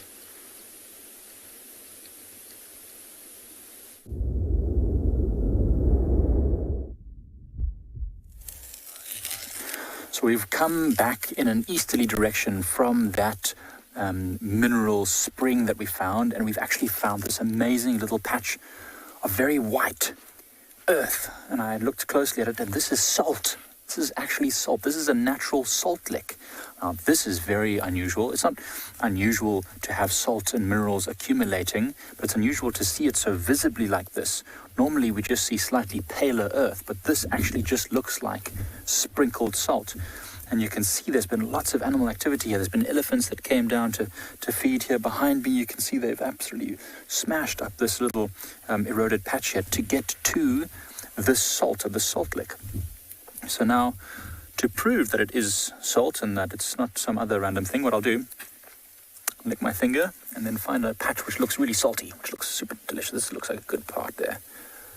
So you can see on my finger that white, a little bit of dirt there, but like white, it looks like salt crust. Ooh, that is actually amazing. I could literally scrape this up and put it on my breakfast. It's so good. So now salt is a really important mineral. It helps with water retention in our cells, in our bodies. And so that's what animals really need, especially in the driest part of winter. They'll be licking the salt and then drink water, and that helps to keep the water in their body for longer. I don't know what the process is called now. I think it's called osmosis. The more salt you have inside you, the more your body takes in the water. So that's really, really cool. And you can see it looks like some zebra also walked down here. This looks like a zebra track as it clambered down this slope here to also probably partake in this salt lick. And this is literally just every time it rains, the water leaches minerals from the upper slopes down here. James, that is a really cool find. It's the first time that I've seen a natural salt lick that is this intense.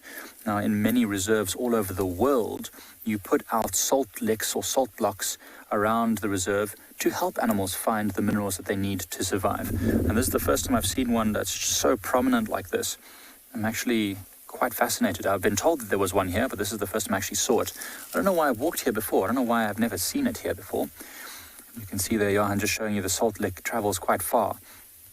And this whole bank here, this whole eroded area has been fed upon by these animals to get to the salt. And in fact, it's actually coming out of the ground. If we come back here, it's not just sitting on the surface, but if you look over here, where an animal is already licked away at the bank here, you can see the salt in there coming out of the rocks. Look at that. That's just pure salt. That's really incredible. Never before have I seen salt like this. And not only the salts, but other minerals as well. Wow, that's amazing. That's super salty. I'm fascinated. I'm going to sit here at some point and just see what animals come down and how they interact with this salt lick. But whilst I contemplate how I'm going to do that, we'll send you over to Lauren.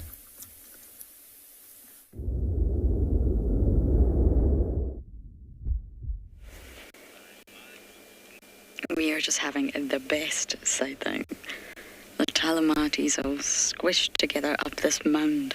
Oh, it's been adorable. They've all gone flat now, but it's still just so lovely. I love seeing lions up a termite mound.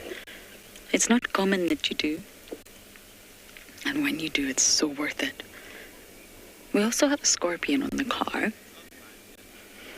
My new friend. Hopefully he'll come back and say hello. A small one, do not worry. But he's been living in Wendy.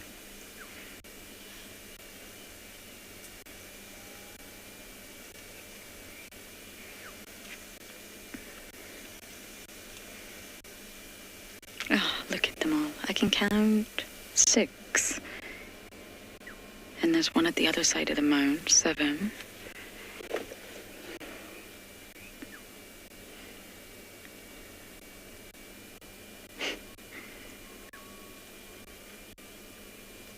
You see that twisting of the ears independently?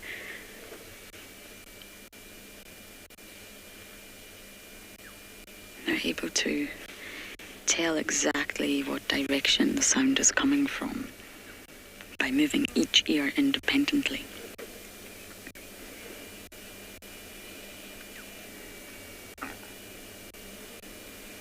They're definitely not resting for good. They're going to get up at some point.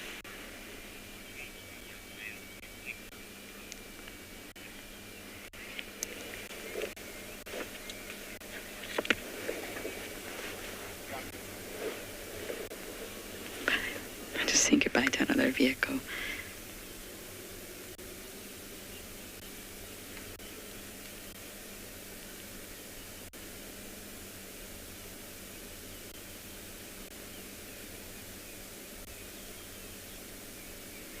Lauren, great name by the way. It's a beautiful name. You're asking at what age do young males get kicked out of the pride? It coincides with when they become sexually mature, because once they start to develop sexually, there's obviously going to be a change in hormones, namely testosterone. Testosterone will not only affect their physical appearance when they start to develop a mane, they'll start to get obviously a lot bigger. Testosterone will affect their behavior naturally. It even affects humans if you think about it. And they tend to become sexually mature at around 3 years old. And therefore, once the changes take place, they will start to be ousted from the pride around then. But it's a process. It's definitely a process. It depends on when they become mature and also in other factors, especially dynamics within the pride. And then it's time for the male to go off on his own and find coalition mates, or if there was males from the same litter or the same pride that are around the same age, they'll leave at the same time and form their own sort of band of, well, males. Collectively, males are a stronger force when it comes to lions. They can defend a larger territory, and they can, of course, reside over more prides, have more females to mate with.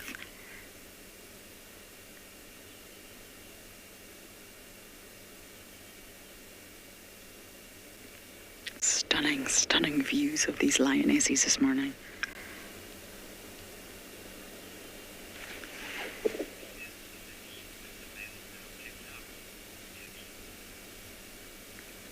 Gabby, no, the females would stay within the pride, and they stay with the older females, and this benefits them greatly, of course, because although it's slightly different from a coalition, it benefits them. They are social. They need members of the pride. They need the protection of females. They need those social interactions. And of course, they also have to defend a large territory. And they can also take down bigger prey collectively. They can look out for one another.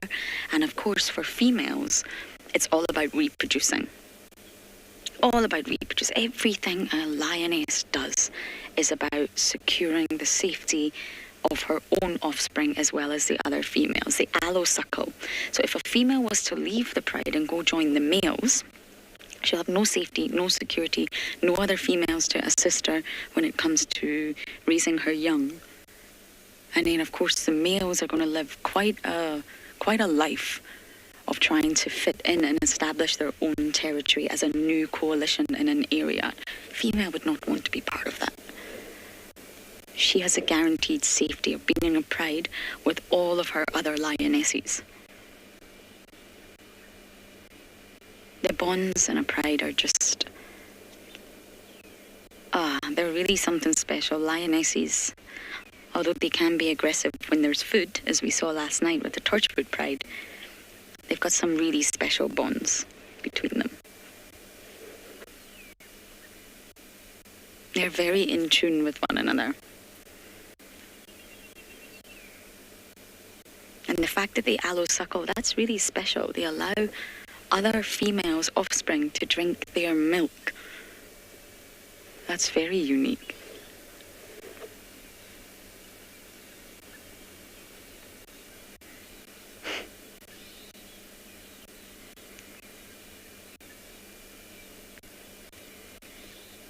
I feel like we're being watched, Davi. Do you feel that way?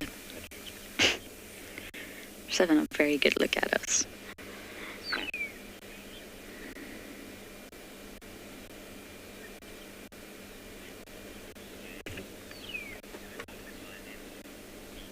CJ, I agree. There are some very good-looking lionesses. Very beautiful. Strong, in good condition. None of these lionesses have mange. They're not very heavily scarred, the Talamati pride. I've actually seen the Talamatis more than I've seen the Nkohumas in recent months. And you're right, they're a very good looking pride. Good genes. I think this one's got the eye on Davy though. Okay, we're going to sit here as long as we can, and for now we're going to send you across to Steve with his elephants.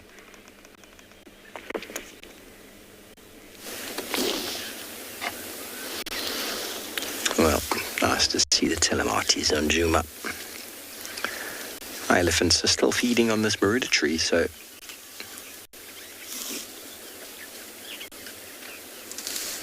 think I just heard a buffalo.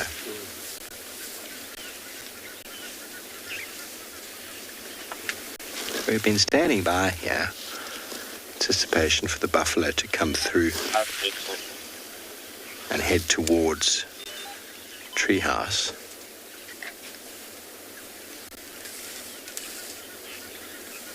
We'll get another sound soon. They normally are quite vocal when they move, buffalo.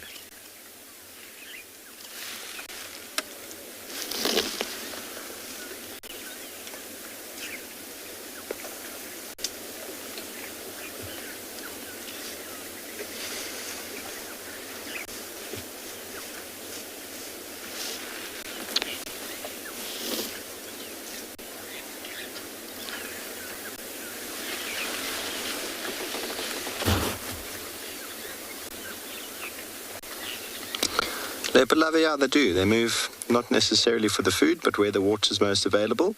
That does often coincide with different feeding areas.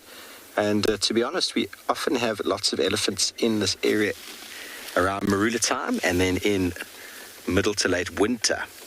Normally this time of year, many of the herds go all the way over to the east to feed on the luscious green vegetation that the basalt soils have provided. But it seems, because we've had so much rain this side, that the elephants, many of them, have decided to stay. Just like migratory birds, there's no point migrating if the food is available. So we might actually, because the season is doing so well, have a number of our migratory birds overwintering. At the end of the day, the reason for animals to move is because of resources. And if the resources change, they move. If it doesn't change, no point on moving. And this little one is learning all the tricks of the trade. How to climb, how to try and access food with that trunk. It's not necessary, as I said before, for it to be physically eating, but it definitely is trying to get the trunk around objects, getting the smell.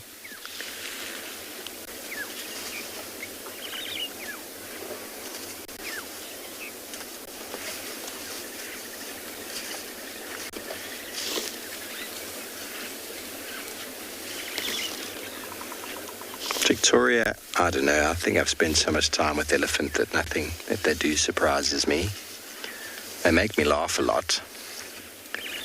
Their antics make me laugh. Like now you can start to see that these youngsters are all pushing together in the middle there. And it's going to just lead to what it does in humans. One youngster gets a bit bored.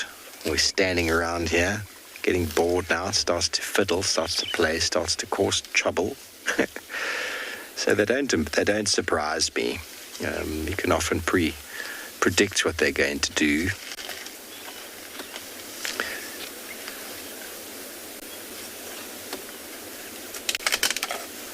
But they truly are a magnificent species to spend time with.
probably going to move out of the sighting and go see where our buffalo are headed. We'll send you back over once again to the Bushwalk team.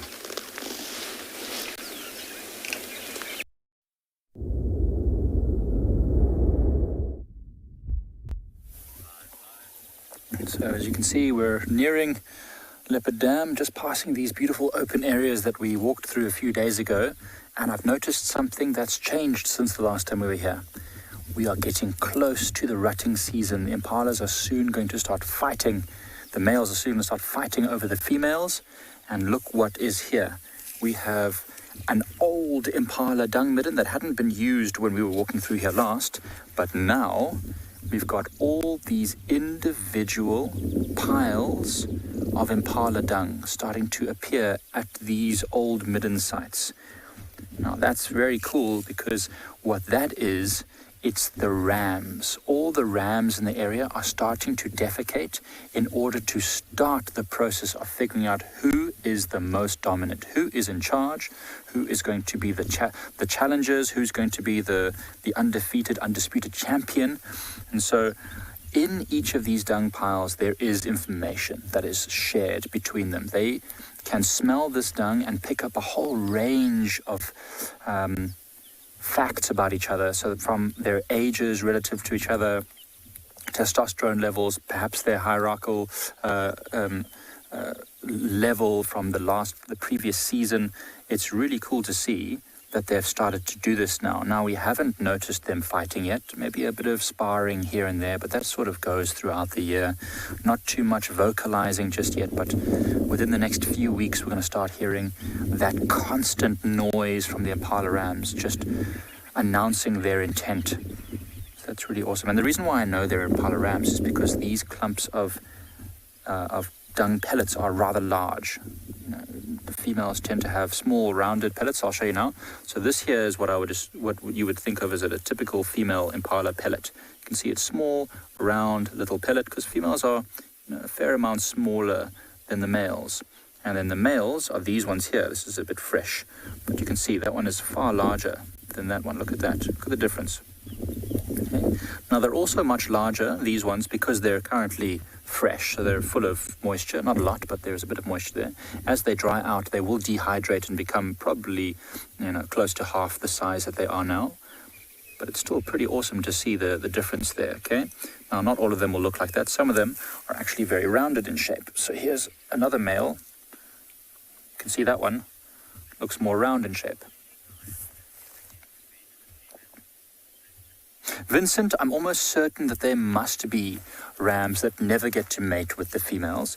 Remember, it's all about dominance, and it's all about the genetic strength of that particular impala. So if that particular impala hasn't genetically got the best stature, size, strength, muscles, horn shape, then it might never actually win against some of those larger, stronger males.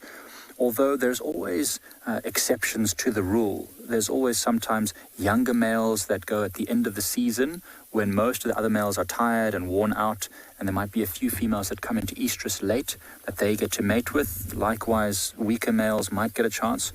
But what happens then is that you find that the main bulk of the impalas that were mated early by the strongest males give birth all together, and then you get these stragglers much later on, sometimes months after the rest have been born, giving birth.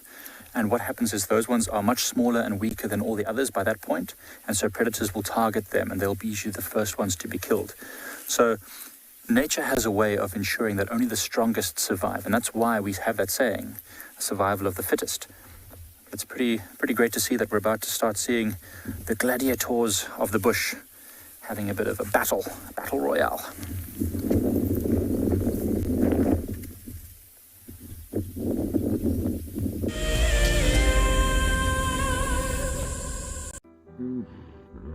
Nestled on the banks of one of the largest lakes in the Sabi Sands lies an award-winning game lodge called Tswalu. Many of you will have been on safari here virtually with WildEarth, but now we are offering you the chance to see it for yourself in person. Sign up to be a WildEarth explorer before the end of April, and you and a friend could win 3 nights to this luxury lodge. In addition to the unforgettable safaris, you can unwind on the deck, relax in the pool, and even savor the various bush dining experiences. Chitwa's holistic approach to hospitality, with specific emphasis on conservation, will leave you with the very best memories of the African wild. WildEarth Explorers, it's in your nature. The Mara Triangle is a jewel in the Kenyan conservation crown, and thanks to the dedication of the Mara Conservancy, it thrives as one of Earth's greatest national treasures. We have been experiencing a reduction in the whale snails that we collect on a monthly basis, and this is basically attributed to our intense patrols. Over the years, this courageous team of anti-poachers has reduced poaching to almost zero. Mimi naitwa Stephen Olereso. Nimefanya kazi miaka 16 sasa. Kuanzia miaka 2002. Hao wanadamu ni wenye utua sana sana inaogofya ni wale wenye wanaenda kama ndovu. Wanatumia kama bunduki. Sasa hiyo ndio huwa inakuanga hatari sana sana kwa sisi. As a result of the global pandemic and the massive reduction in tourist revenue, the Mara Triangle is facing a financial crisis. They need your help if they are to continue their ability to protect this magical land. I love being a cam-up for WildEarth. The animals coming right up close to you, especially like lions. Sometimes you get nervous, but you have to go with the flow. My favorite animal to film is the elephant because of how big it is. But when it's really up close to you, it's one animal that you would say, I really respect you.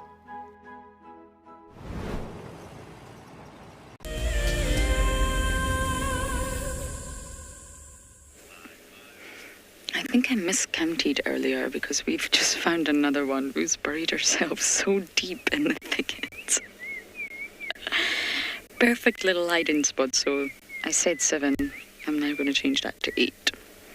But most of them have actually moved off and headed into the drainage, the Mulwati. So we're not going to follow, of course. But we've still got a few lazy ones on top of the termite mound. And Davi's given us a nice wide shot there, and what you can actually see is how camouflage they really are. They do blend in. We were discussing the colorations and the markings of all the predators, or the cats, yesterday. Look at that. I mean, yes, you can see there's a line, but she really, really blends into the background. And this is when the vegetation is still very, very green.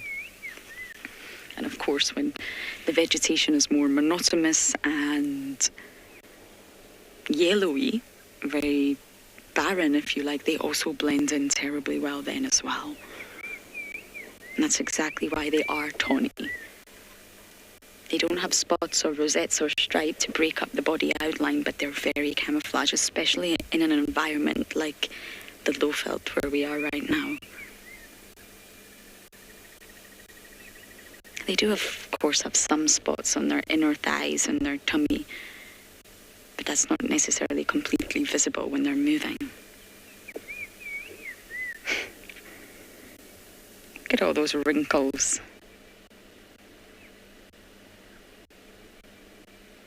Summer's over, they don't need their summer body anymore. It's time to insulate for winter.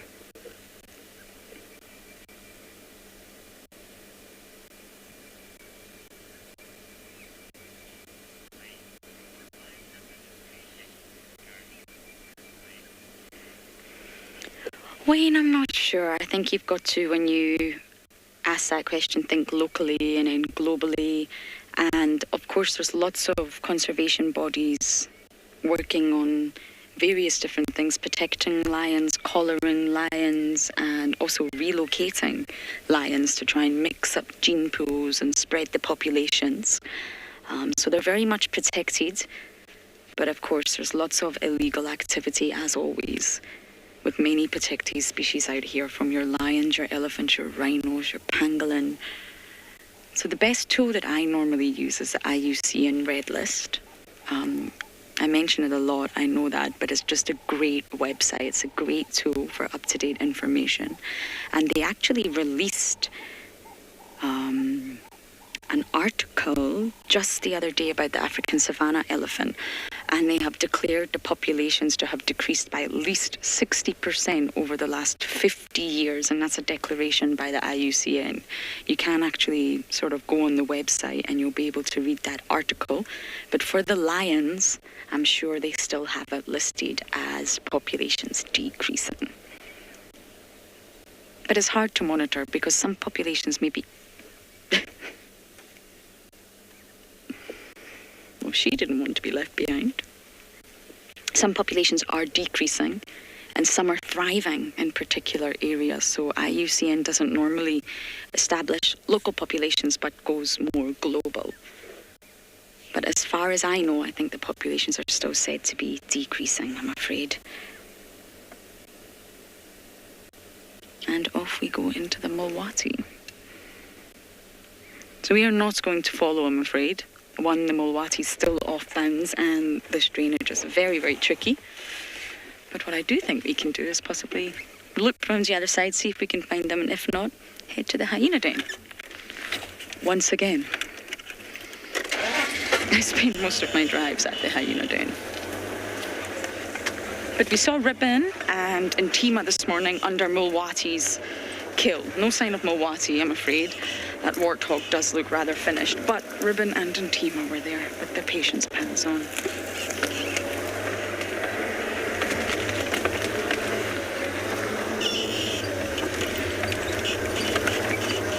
Stations, the Talamatis have headed west into the Mulwati. We're going to leave them on open lock.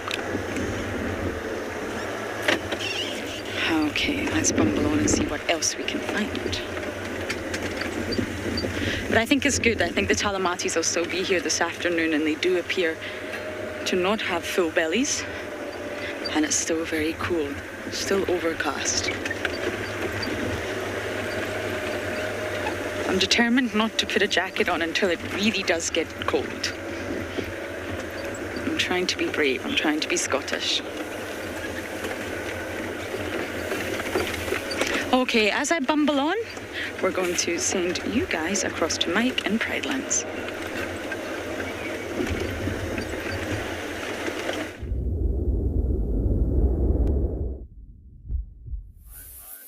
So what we've found here is a whole raiding party of black hissing ants, sometimes known as Matabele ants, and they are busy raiding a termite colony, or at least where the termites are working.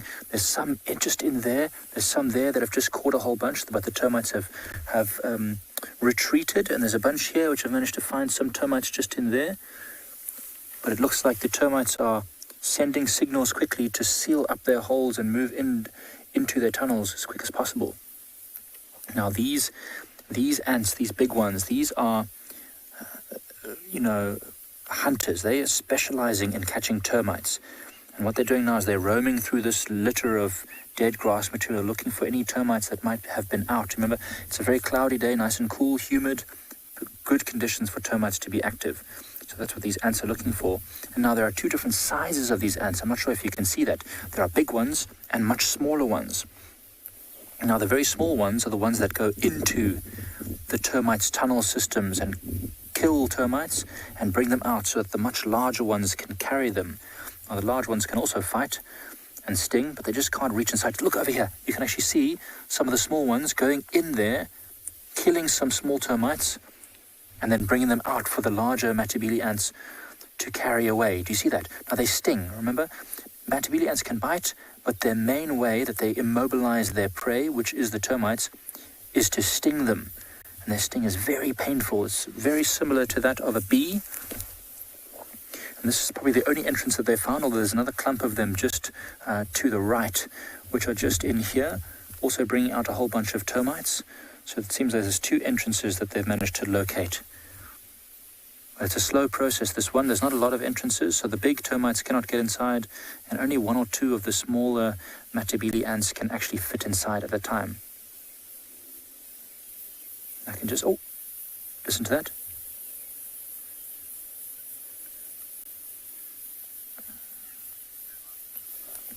Peter Pan, the ants are black in color, and termites are usually very pale. But termites are usually active at night because they don't have melanin, or at least not a lot of melanin in their body, and so they need to stay hidden from the sunlight. That's also why they create those mud tunnels everywhere. Whereas these Matabele ants, the black hissing ants, they don't have any issues at all with sun, and so they can be very active during the day. Oh, I'm actually a bit nervous. They keep getting disturbed by, I don't know if it's either me or if it's the wind or what, but every now and again they start hissing, which is where the name comes from. And when they do that, it means that they're willing to attack anything that gets in their way. And they can sting very painfully, my goodness. And they are not like bees, which only sting once. These things will sting you multiple times. Go, ants, go. Alderain, absolutely. These Matabele ants are masters of their craft. And they are, I mean, it looks like a slow process, but I can see more and more and more of these larger Matabele ants actually carrying mouthfuls of termites, which they will then carry all the way back to their nest, somewhere not so far away, within a few hundred meters. And they will then put them inside for the whole colony to eat. This is just a small part of this ant colony. It might just be a few hundred of the raiders. But it won't take long for these termites to eventually seal all their holes, and they also fight back. The termites also have chemical defenses. They've got some of the soldiers that can spray an acid-like substance, which the ants don't like. And you do see every now and again, which is really amazing actually, Matabele ants will carry their wounded back. They will literally go back to fetch their wounded. Anna-Marie, we certainly do. Not so much here in South Africa, but if you go to East Africa, you get something called a safari ant. And that thing can, they're very tiny, but if they get hold of you, it's very uncomfortable. And they're so small, you don't usually feel them until they're all the way up your leg and they start biting and stinging you, and then it's a disaster. You really do feel like your leg's on fire. These ants are more similar to bullet ants, which I'm sure you've also heard of, which have one of the most painful stings of any small insect. So now you can see the tip of the spear here. This is the head or the vanguard of the raiding party. They are on the move through here looking for another entrance. Those entrances are obviously now all sealed, or there's at least a good defensive, there's a good defense there from the termites. So these ones are now looking for a new way in, which hasn't yet been sealed. So they won't really stop their raid until they're all carrying some termites. There's no point going back with only half of you carrying. You must all be carrying something.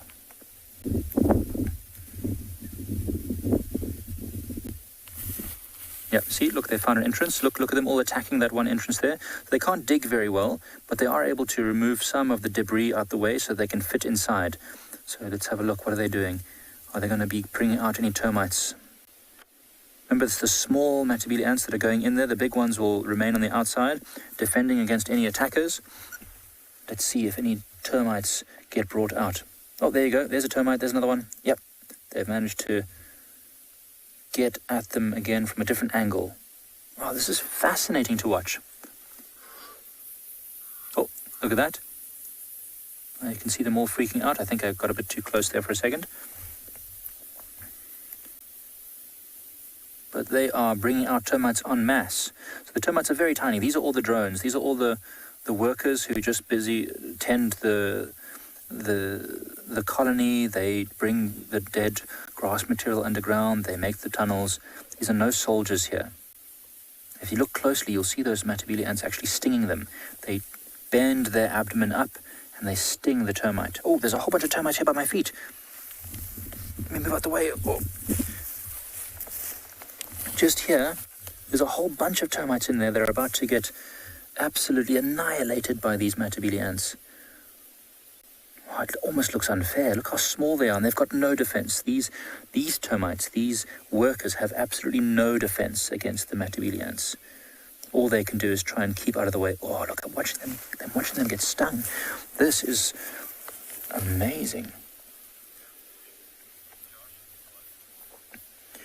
All right, well, while we're going to stick around here and watch this raiding party decimate these termites that are left out in the open, We'll send you over to Josh.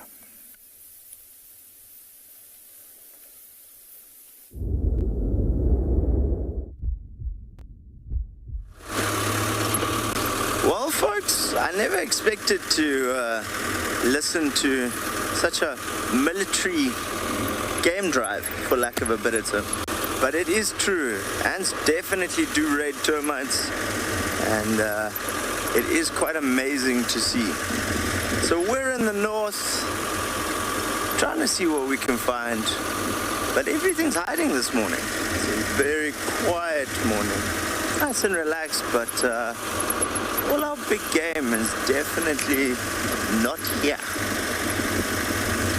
Just been having an interesting chat with BK.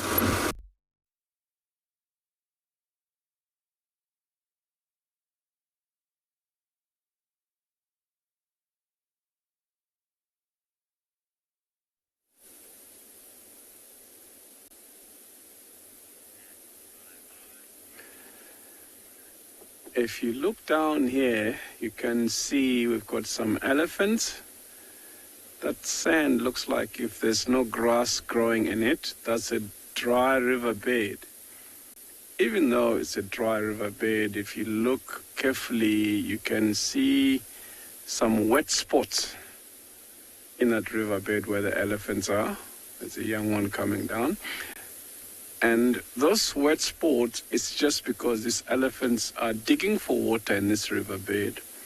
What they'll do, they'll first shovel the sand with their front feet and dig it nicely, make it smooth and deeper with their trunks, and then manage to get some water to drink. This is what the animals will do sometimes. They see that one just splash water there. That shows the water level is not very low. It's a very high water level, so they just managed to get some water and drinking from those spots that they were digging. And that's what the animals will do during heavy drought. They'll go along these riverbeds, look for water. It's amazing how their senses are, because they'll be walking down this riverbed quite a long distance, and as soon as they sense or smell there's water in that spot, they'll stop and start digging. I also think now there's lots of water around because we had enough rain this season. They do it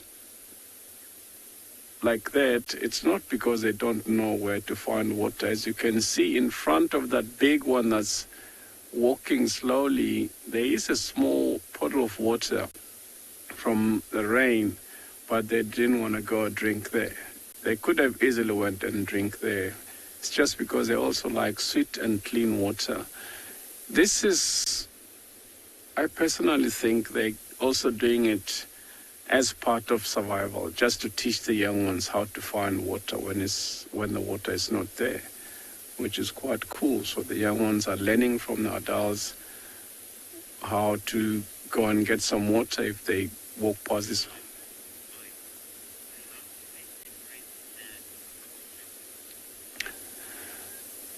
They'll dig and leave the water to be filtered by the sand. The water will rise, the water level will sort of rise onto that little hole that they've dug.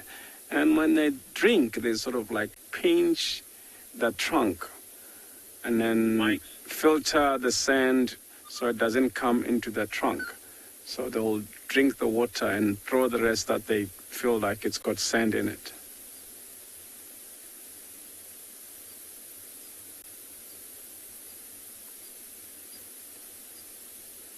As you can see, they're walking and putting their trunk against the sand, sort of like sniffing if they can get more water. If they didn't drink enough from where they were digging, they might try and dig as well, or go straight to that small puddle that it's in front of them and get some more water, because they didn't get enough. But if they did, they'll just walk past it.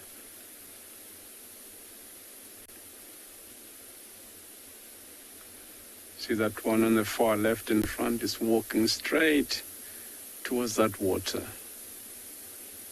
Let's see if he's going to drink. He's throwing a bit of sand on his body. Slowly walking towards the water. putting his trunk and checking if the water is clean. Throw the sand again.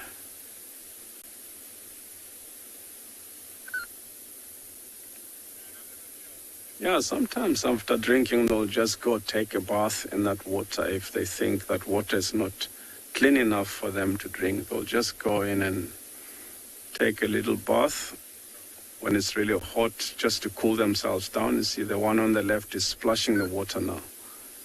If he needs to take a bath, he can get the water with his trunk and throw that on his body. There he goes. Just had some water. Pretended like he was drinking, but it looks like that water is not clean enough, so he just splashed the water. See the ones going straight in. They're going to push each other there. It's just looks like they're fighting, but not seriously. It's just a dominance thing which starts from being young like that. You can see those are two young bulls sparring there, but it's not really serious. Because if they're fighting serious, then they'll push each other quite hard. But those are still two young ones, and then we're just playing. As you see, the other one is now decided he's going to move away from the one guy. Coming back. That's what's funny to watch young elephant bull, because they're very playful. Oh, there's more elephants across on the other side, as you can hear that sound. So they might be circling around to go and join up with the other elephants on the other side. Those two young ones will keep playing there. They might even stay behind the rest of the herd and follow them later if they decided to go and catch up with them. As you can see, I thought they stopped playing and then they on that game again.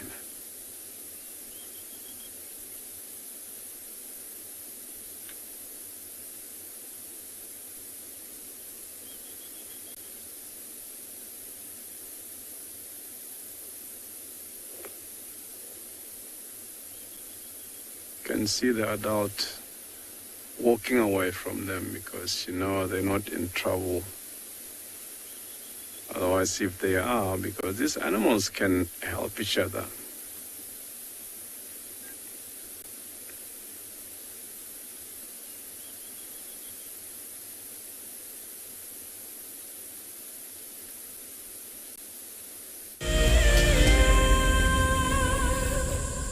Graham, I'm just going to see, there's a very good place that I want to see if we can get good signal from there. That's where I'd like to.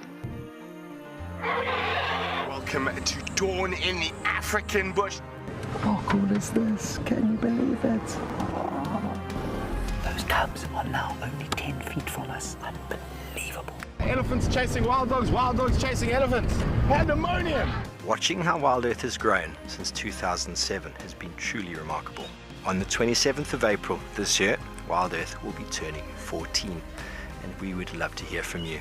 Please send us your own special birthday message, which we can share with the rest of the WildEarth family. Maybe you can tell us why you started watching WildEarth, what WildEarth means to you, or you could just send us a very happy birthday. Don't forget, when you want to film yourself, to hold your phone sideways to get the best angle.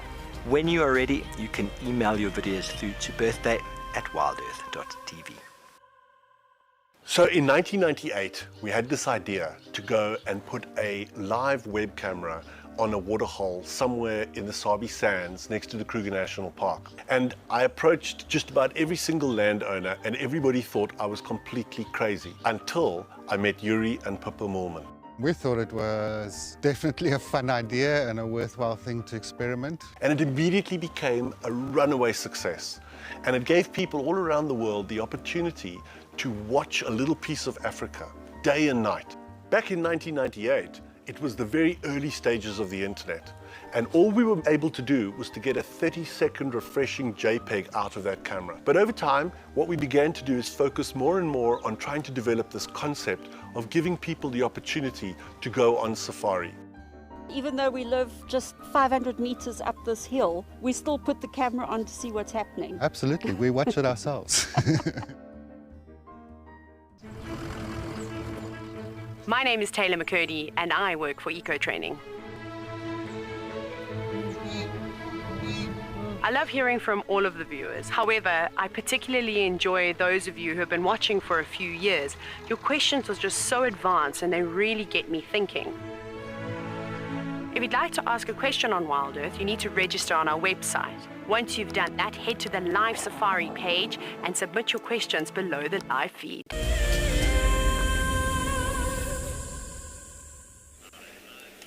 It seems to be an elephant kind of day here across many properties. But we have been watching this bull who's thoroughly relaxed. He tried very hard to knock over the marula next to him, and then he wasn't successful. The marula won. So then he tore out this tree here, and from what I can gather, he's not really eating it. Davy and I were just wondering, do the males do this for fun? Is it fun to...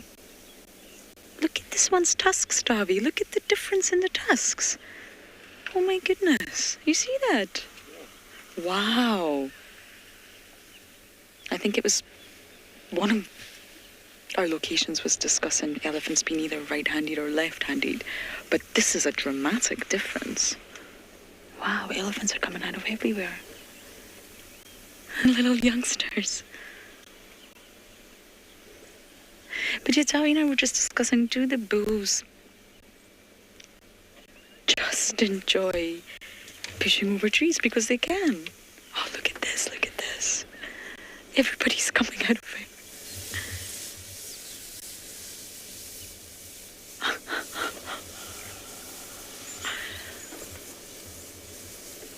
Hello, everybody. Oh, yes. That was a nice dance. Wow. This is really incredible. Hello. You're very beautiful. Yes, you are. Wow, that was perfect timing. Davy and I have literally been sitting looking at the bull. We didn't realize the entire herd were about to come out from the thicket with lots of little youngsters. Wow.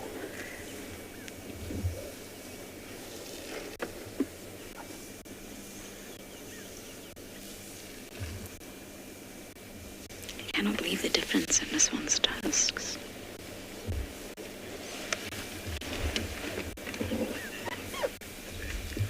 Bernie Lulu, you're saying, oh, Elephant Monday. I know. Definitely a day for elephants, and they're all so relaxed. But I didn't personally realize this. There was a huge herd behind this bull. When you go back to play in animals, there's scientific definitions for play. I can read them out to you later if you wish. When you can conclusively say that this animal is not doing that action for any survival reasons. There's no sort of purpose for that repetitive action. And then you can determine it to be play. And play exists in the animal kingdom from fish right through. I'm not sure if it's been determined in insects yet, but I'm sure they do. And I just wonder if this bull is just playing. He's just having a jolly good time destroying things. Pushing over trees, breaking branches, uprooting them. He can't get the marula, so he wasn't eating that tree. He just threw it back on the ground. I think he's just enjoying it.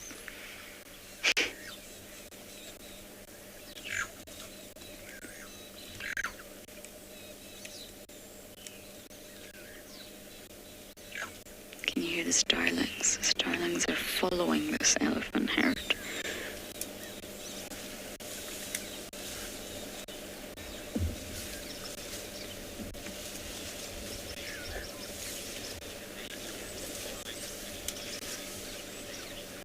Stacey, I actually haven't.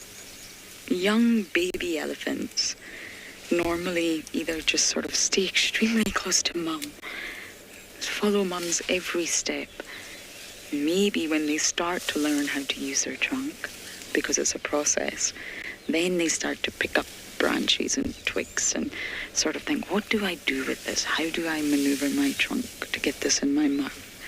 And then they discover wrestling with one another. And that's just the best thing ever. Before I think they will really start to push over trees. They may kick over a small shrubbery, but I only think it's when they get older and they realize their strength that they push over trees.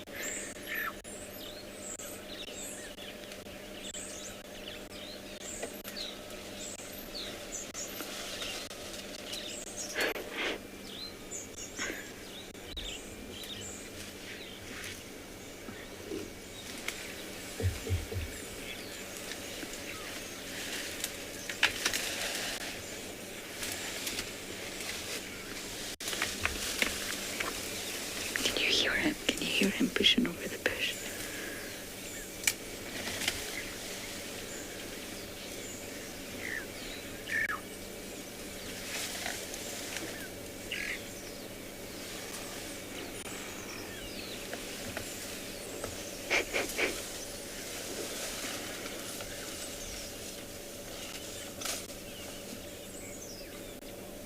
Imagine just being able to bulldoze your way through all the vegetation.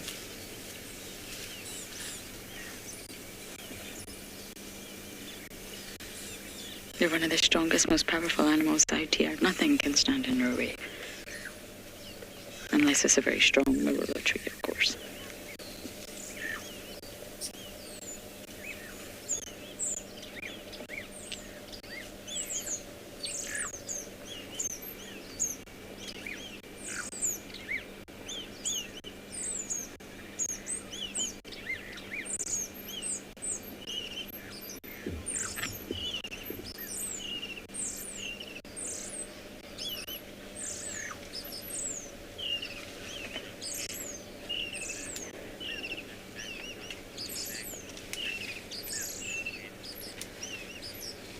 Liz and Ken, you're asking about the elephant with the mismatched tusk.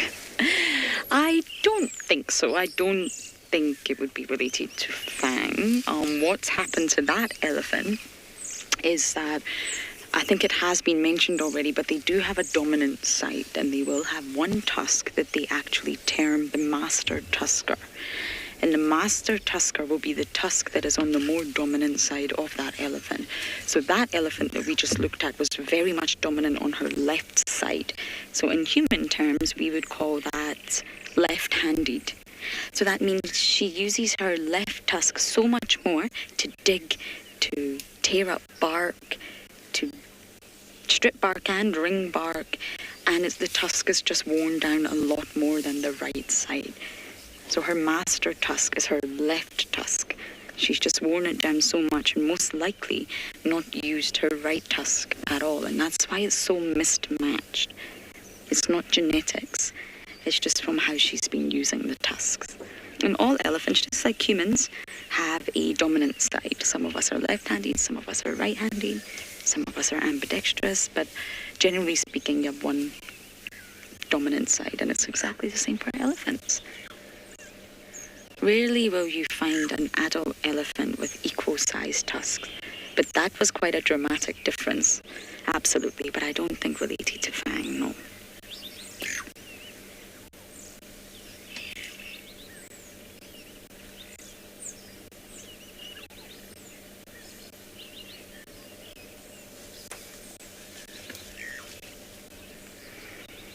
Wow, this was such a lovely sighting. We were actually on our way to the hyena den, so we may just try and at least get there, but for now, we're going to send you all the way down to Tswalu.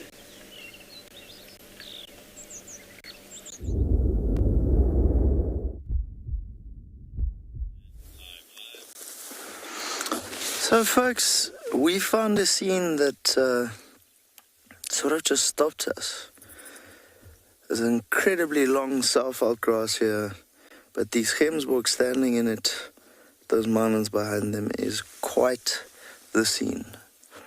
Paying a lot of attention to us, but it's just such a nice contrast between the long grass, this huge open area here, which we call Little Serengeti, and and the Coronaberg behind it.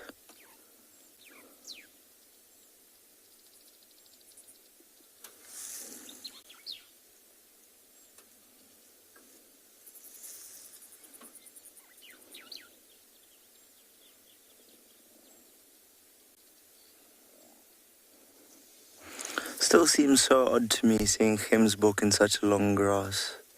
When you ever think of a gemsbok, or when I do, I always picture them on these deep, dark red sand dunes, kind of huge open plains of like Etosha.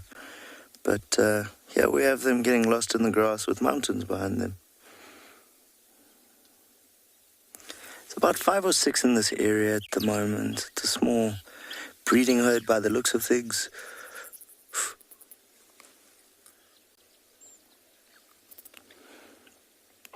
They're definitely a little bit nervous. Obviously with this long grass, it does make it a little bit more difficult to see predators coming into the area.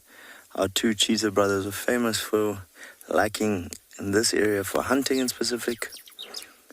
So they do have to be alert. That little breeze is bringing all the scents that are around and swirling them. So no real direction picked.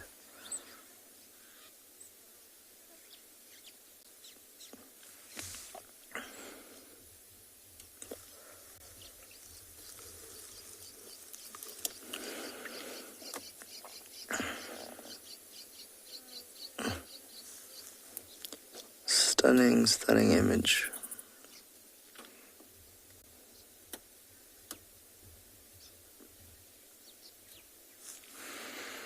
As you can see, coming to the end of our rainy season, grass is turning yellow very quickly. We've still got about a month left in our rainy season, but I don't think there'll be too much. I think we've had an incredible amount of rain. We're grateful for it. But the grass is turning yellow. The temperatures are changing. As they say in Game of Thrones, winter is coming, without a doubt. Folks, can't help but agree with you. Tswalu is always amazing. Never ceases to take my breath away. As you can see, this herd's grown tired of us. It's heading off towards the mountains.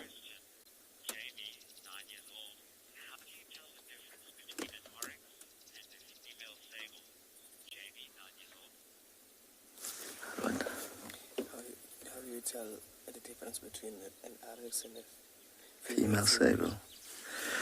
So, Jamie, 9 years old, good morning. How do we tell the difference between an oryx and a female sable? If you look at the colors, your female sable is almost a russety color, although she can get dark black. If you look at your oryx, they're a very tan color with a very white tummy, and they have a very different face. But the easiest way to tell them apart is their horns. An oryx's horns are always that long scimitar shape, where female sables are much shorter. So if you look at oryxes, males and females have similar shaped horns, but the males' ones are much thicker and much more robust.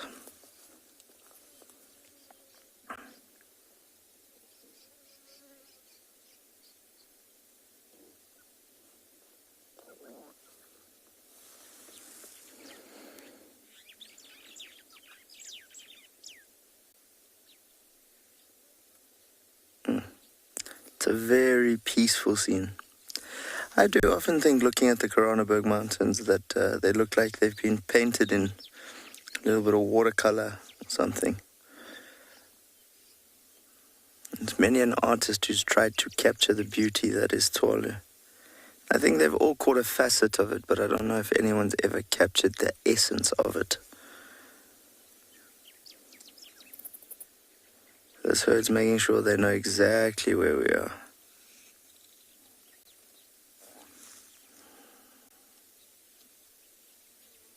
I decided they've had enough of us.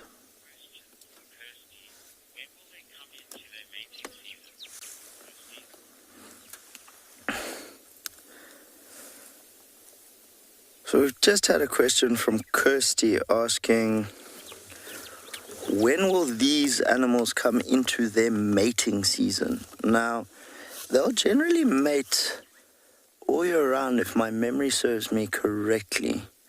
I do know that generally it's at the beginning of winter that they give birth, but I would have to double check that, to be honest. Trying to think, they don't have a rutting season like we do, or not like we do, like Impala do. Trying to see what my memory says here. It has been a while.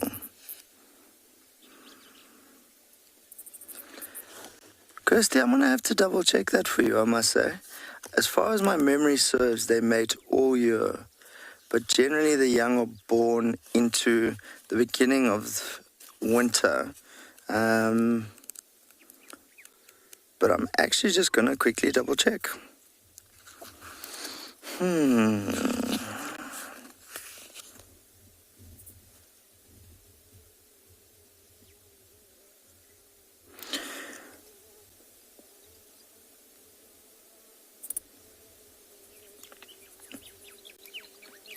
So it doesn't give a specific time of year. It does say that the young are born generally towards the end of the rainy season, but also at any time of year. So I was right on that part.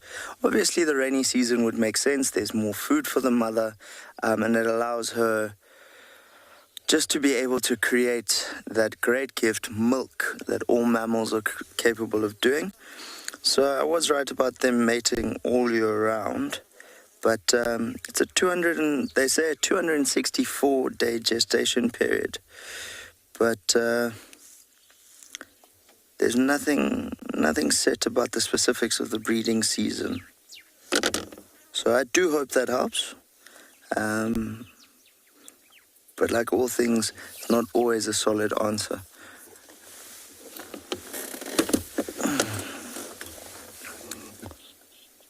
You can see they're starting to get a bit of a heat haze there.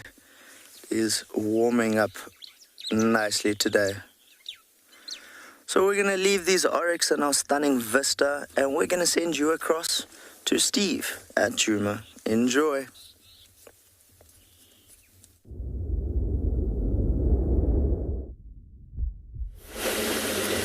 Thanks, Josh. Welcome back, everybody. We're trying to figure out where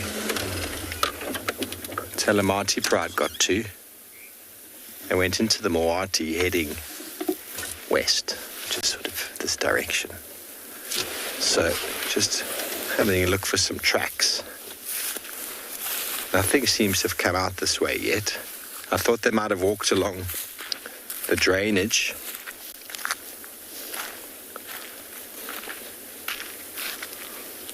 Towards Gowrie Dam, but it doesn't seem like they've come that far. Lauren said they went into the Moati west. Possible they didn't go very far. They might be lying up right there. So not sure exactly where they went in. We're just listening.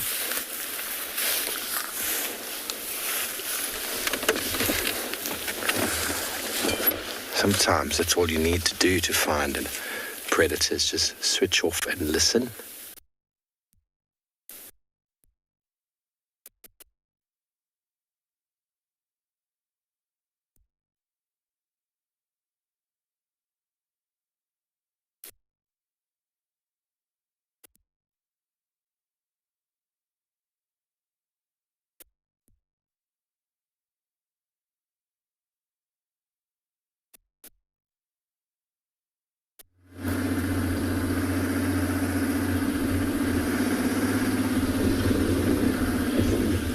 Yeah, we're just checking the riverbed now, see if we can pick up this lioness with 3 cubs, because this is where she was last seen.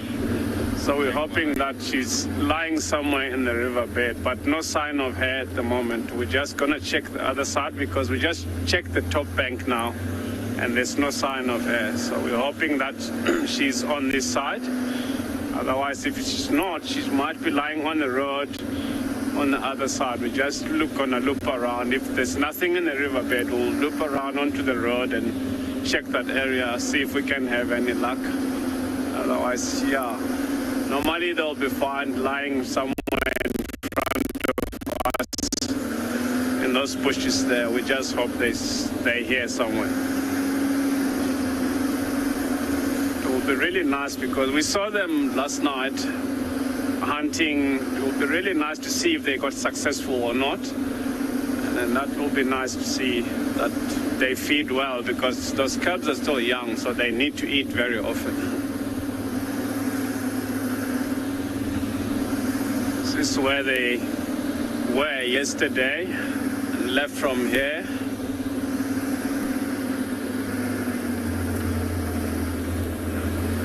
And there's no sign of them. Or what we're gonna do now, we're gonna drive around onto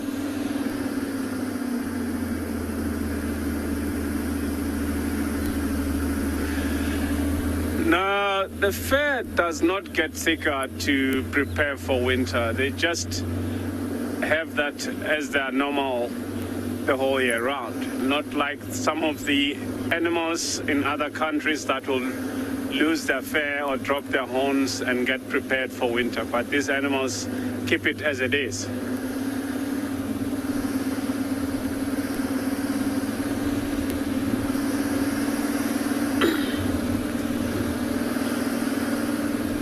Let's go up the bank and see if we can find anything on the other side, because there's no sign of these animals in this riverbed. We were hoping they're gonna be here somewhere, and we hope they're not far from here. Otherwise, if we don't have luck, we'll continue with the search this afternoon.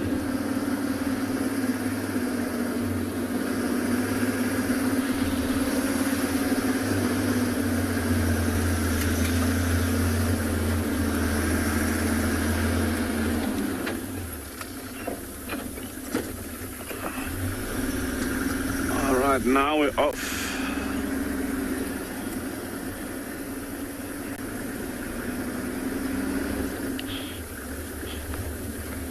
There is a hierarchy.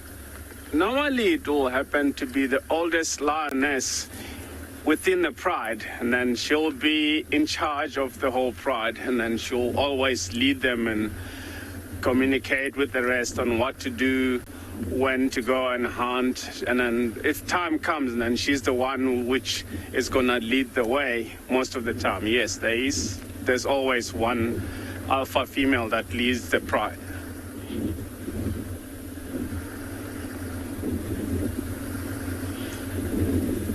We're coming to a very nice open space, which is nice and open, and we're hoping that these animals will be lying here. And then if they're not, we're just going to carry on down the road and hoping to come across them walking down this road, because normally when they leave that riverbed, they'll come up the bank onto this road and walk down the road. If they'll try to hunt, they may try to hunt. Once they hear something and they go into the bushes and try to hide themselves so they don't get easily seen by their prey. Normally, once they off the riverbed.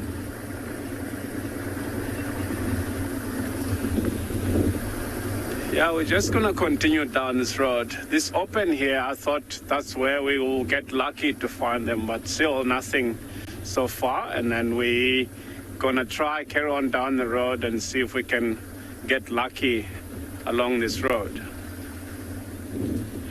Maybe find a leopard, you never know. It will be really nice, because I haven't seen a leopard for quite some time. But our plan is to try and find this female lion with the 3 cubs for now. A leopard will be on this road because it's a nice place for leopard as well. You never know, you will be looking for a lion and all of a sudden you find leopard, buffalo, maybe elephant in the area along the way while you're trying to find the lions. Oh, there's an antelope. Common duiker just ran across quickly past the road from our right to left.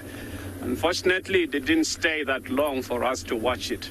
It's a very beautiful antelope, normally found along these river banks, but they duiker is like an Afrikaans name, which in translation is a diver. I'm not sure if you see him dashing across the road, and he dive through the bush as part of his defense mechanism. Even though he's a small antelope, these antelopes can move quite quickly when they escape the predator.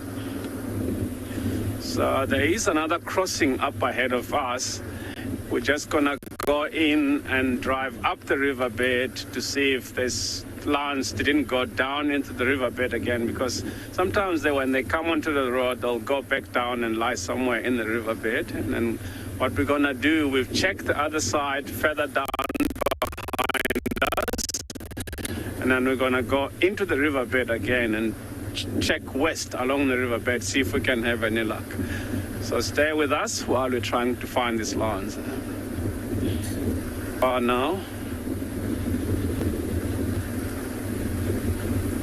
some impalas running across the riverbed. We'll see what's chasing them. Yeah, while we're trying to find this lance, we're gonna go over to Josh at Tswalu and see what Josh has found for us.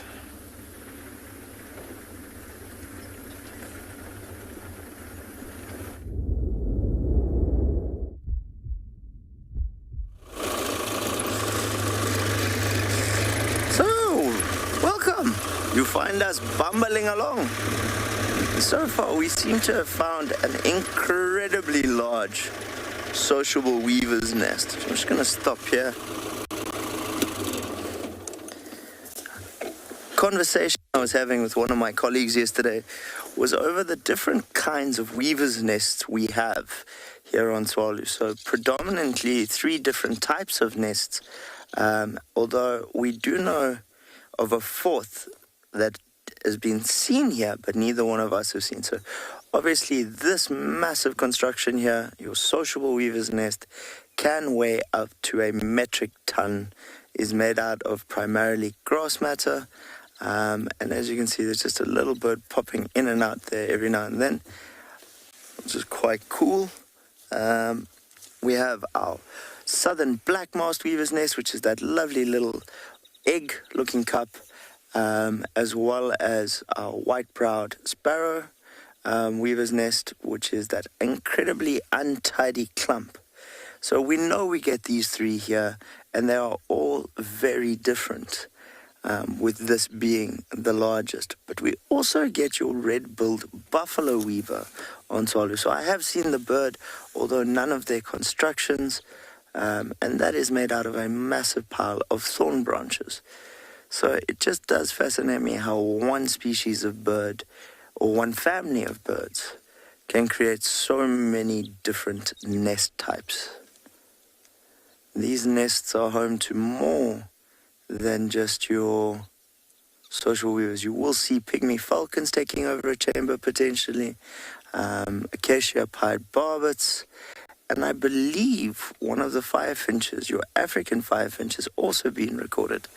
So it seems like it's quite the busy apartment block.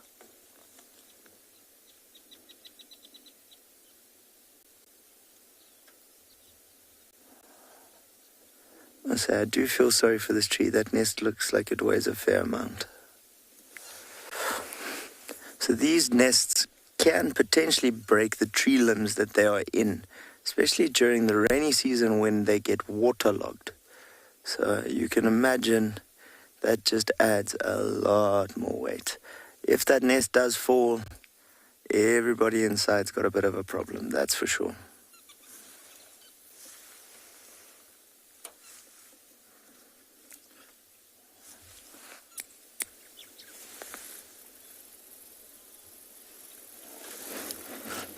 Asking PK to have a look here. If we go straight down the road, lucky enough, we've got one of our other weaver nest types.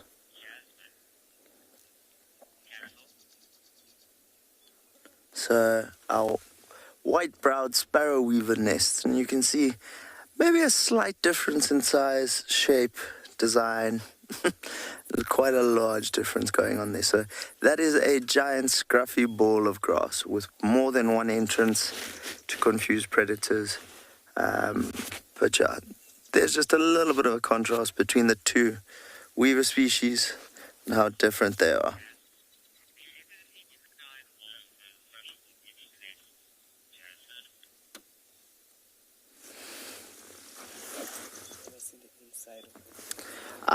So Jasmine's asked, have I ever seen the inside of a sociable weaver's nest?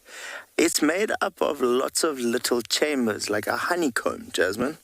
I have seen one that has been blown out of a tree, and you can see the bottom half of it looking into these tiny little nest chambers. So can't say I've ever seen like a section of one, but I've definitely seen into the nest and had a bit more of an idea of what's going on there.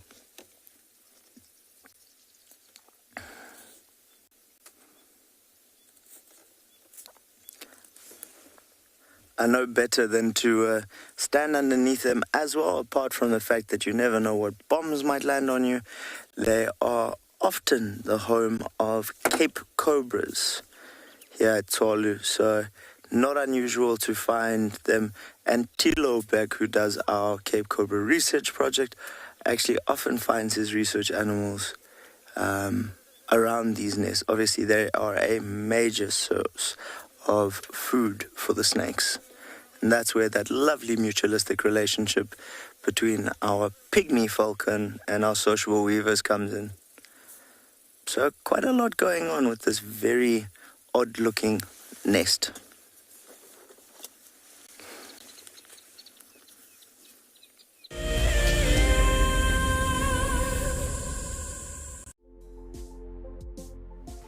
On the 27th of April, WildEarth will be turning 14 years old, and we wouldn't be here if it wasn't for all of you.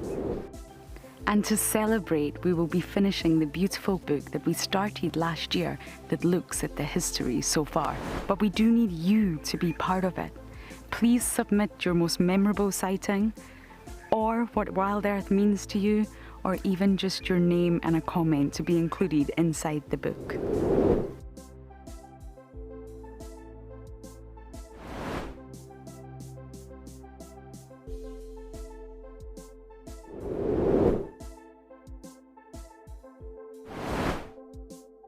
Head over to the website to add your name and reserve your copy.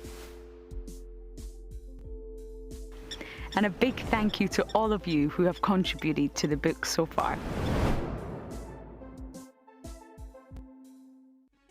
For all of you WildEarth explorers who bought plaques, today is the day that you will make your very first safari on our vehicle. Because we are quite remote here in the bush, they have taken some time to arrive, but I am happy to say they are here and they look great. Marcel has spent the day attaching them. Let's take a look. Before we mount these nameplates, we just give a light dusting of green paint. This is to better match them to the color of the vehicles and also to decrease the reflectivity of the metal and thereby staying sensitive towards the animals. Bumble crew. Hopefully, Dan Black, Liesel Apgar, and Alicia George. Well, it's time for me to get ready to take you all on a safari. Let's go.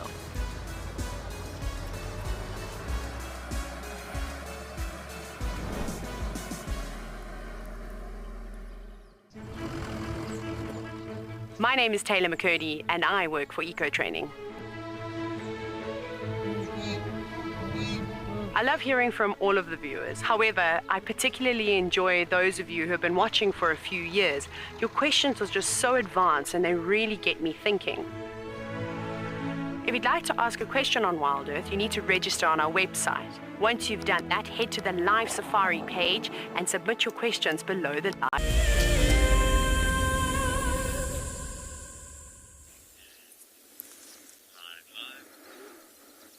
So folks, you find BK and I still here, just having a look. What is going on with this huge sociable weaver's nest? Now, we've got a lot of the birds in and out, constantly feeding, adding to the nest, repairing broken parts. You realize it really is like a little apartment block. Now, some of these nests have been recorded having up to 300 breeding pairs. Now, I feel sorry for the guy who had to count all of that. So I guarantee you he got bombed on more than once while doing it. But in this case, they've made their home in a lovely shepherd's tree, or Boschia albitranca in Latin, and does help provide a little bit of shade, although looking at those leaves you can see it's not a massive amount.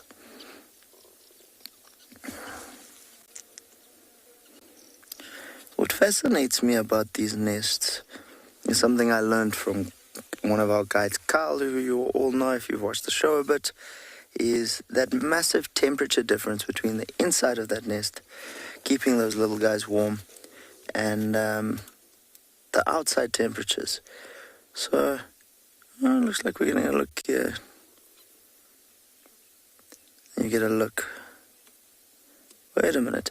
That is not a sociable weaver. That is a scaly-feathered finch who is looking around. And there's our sociable weaver. I was about to say, that is the strangest looking weaver I've seen. But just getting a nice look there at what a sociable weaver looks like. If you think of weavers, most people picture these bright yellow birds with little black masks. And the southern masked weaver is definitely our most predominant species in most people's experience. But as you can see, this guy, a dab little brown. But back to what I was saying about the temperatures. We have huge fluctuations out here in the Kalahari, especially between midday and then midnight. If you think about the fact nights here can go down to -10, -12 Celsius, and the days can be as hot as the mid to high 40s, early 50s. So that nest works as a massive insulator, keeping them warm at night and cool during the day. So once again, just impressive what nature really can do. And by the looks of it, we've got a individual there doing a little bit of maintenance, so constantly pushing and pulling pieces of grass out.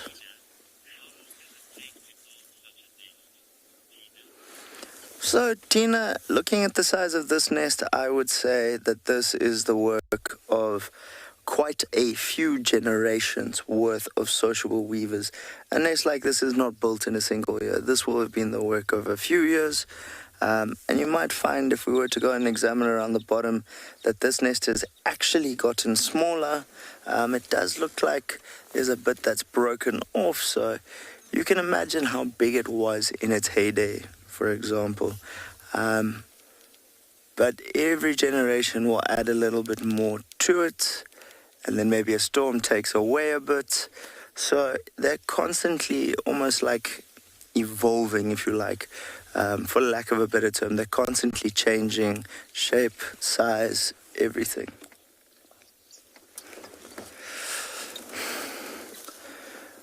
Well, I think we can safely say it has been an amazing morning. From elephant herds to white lions to a battle between two armies, ants and termites, and us sitting here with a lovely sociable weaver's nest.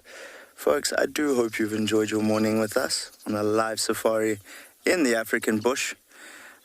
Please remember to join us this afternoon at 3:30 Central African Time, DSTV channel 183, as well as YouTube.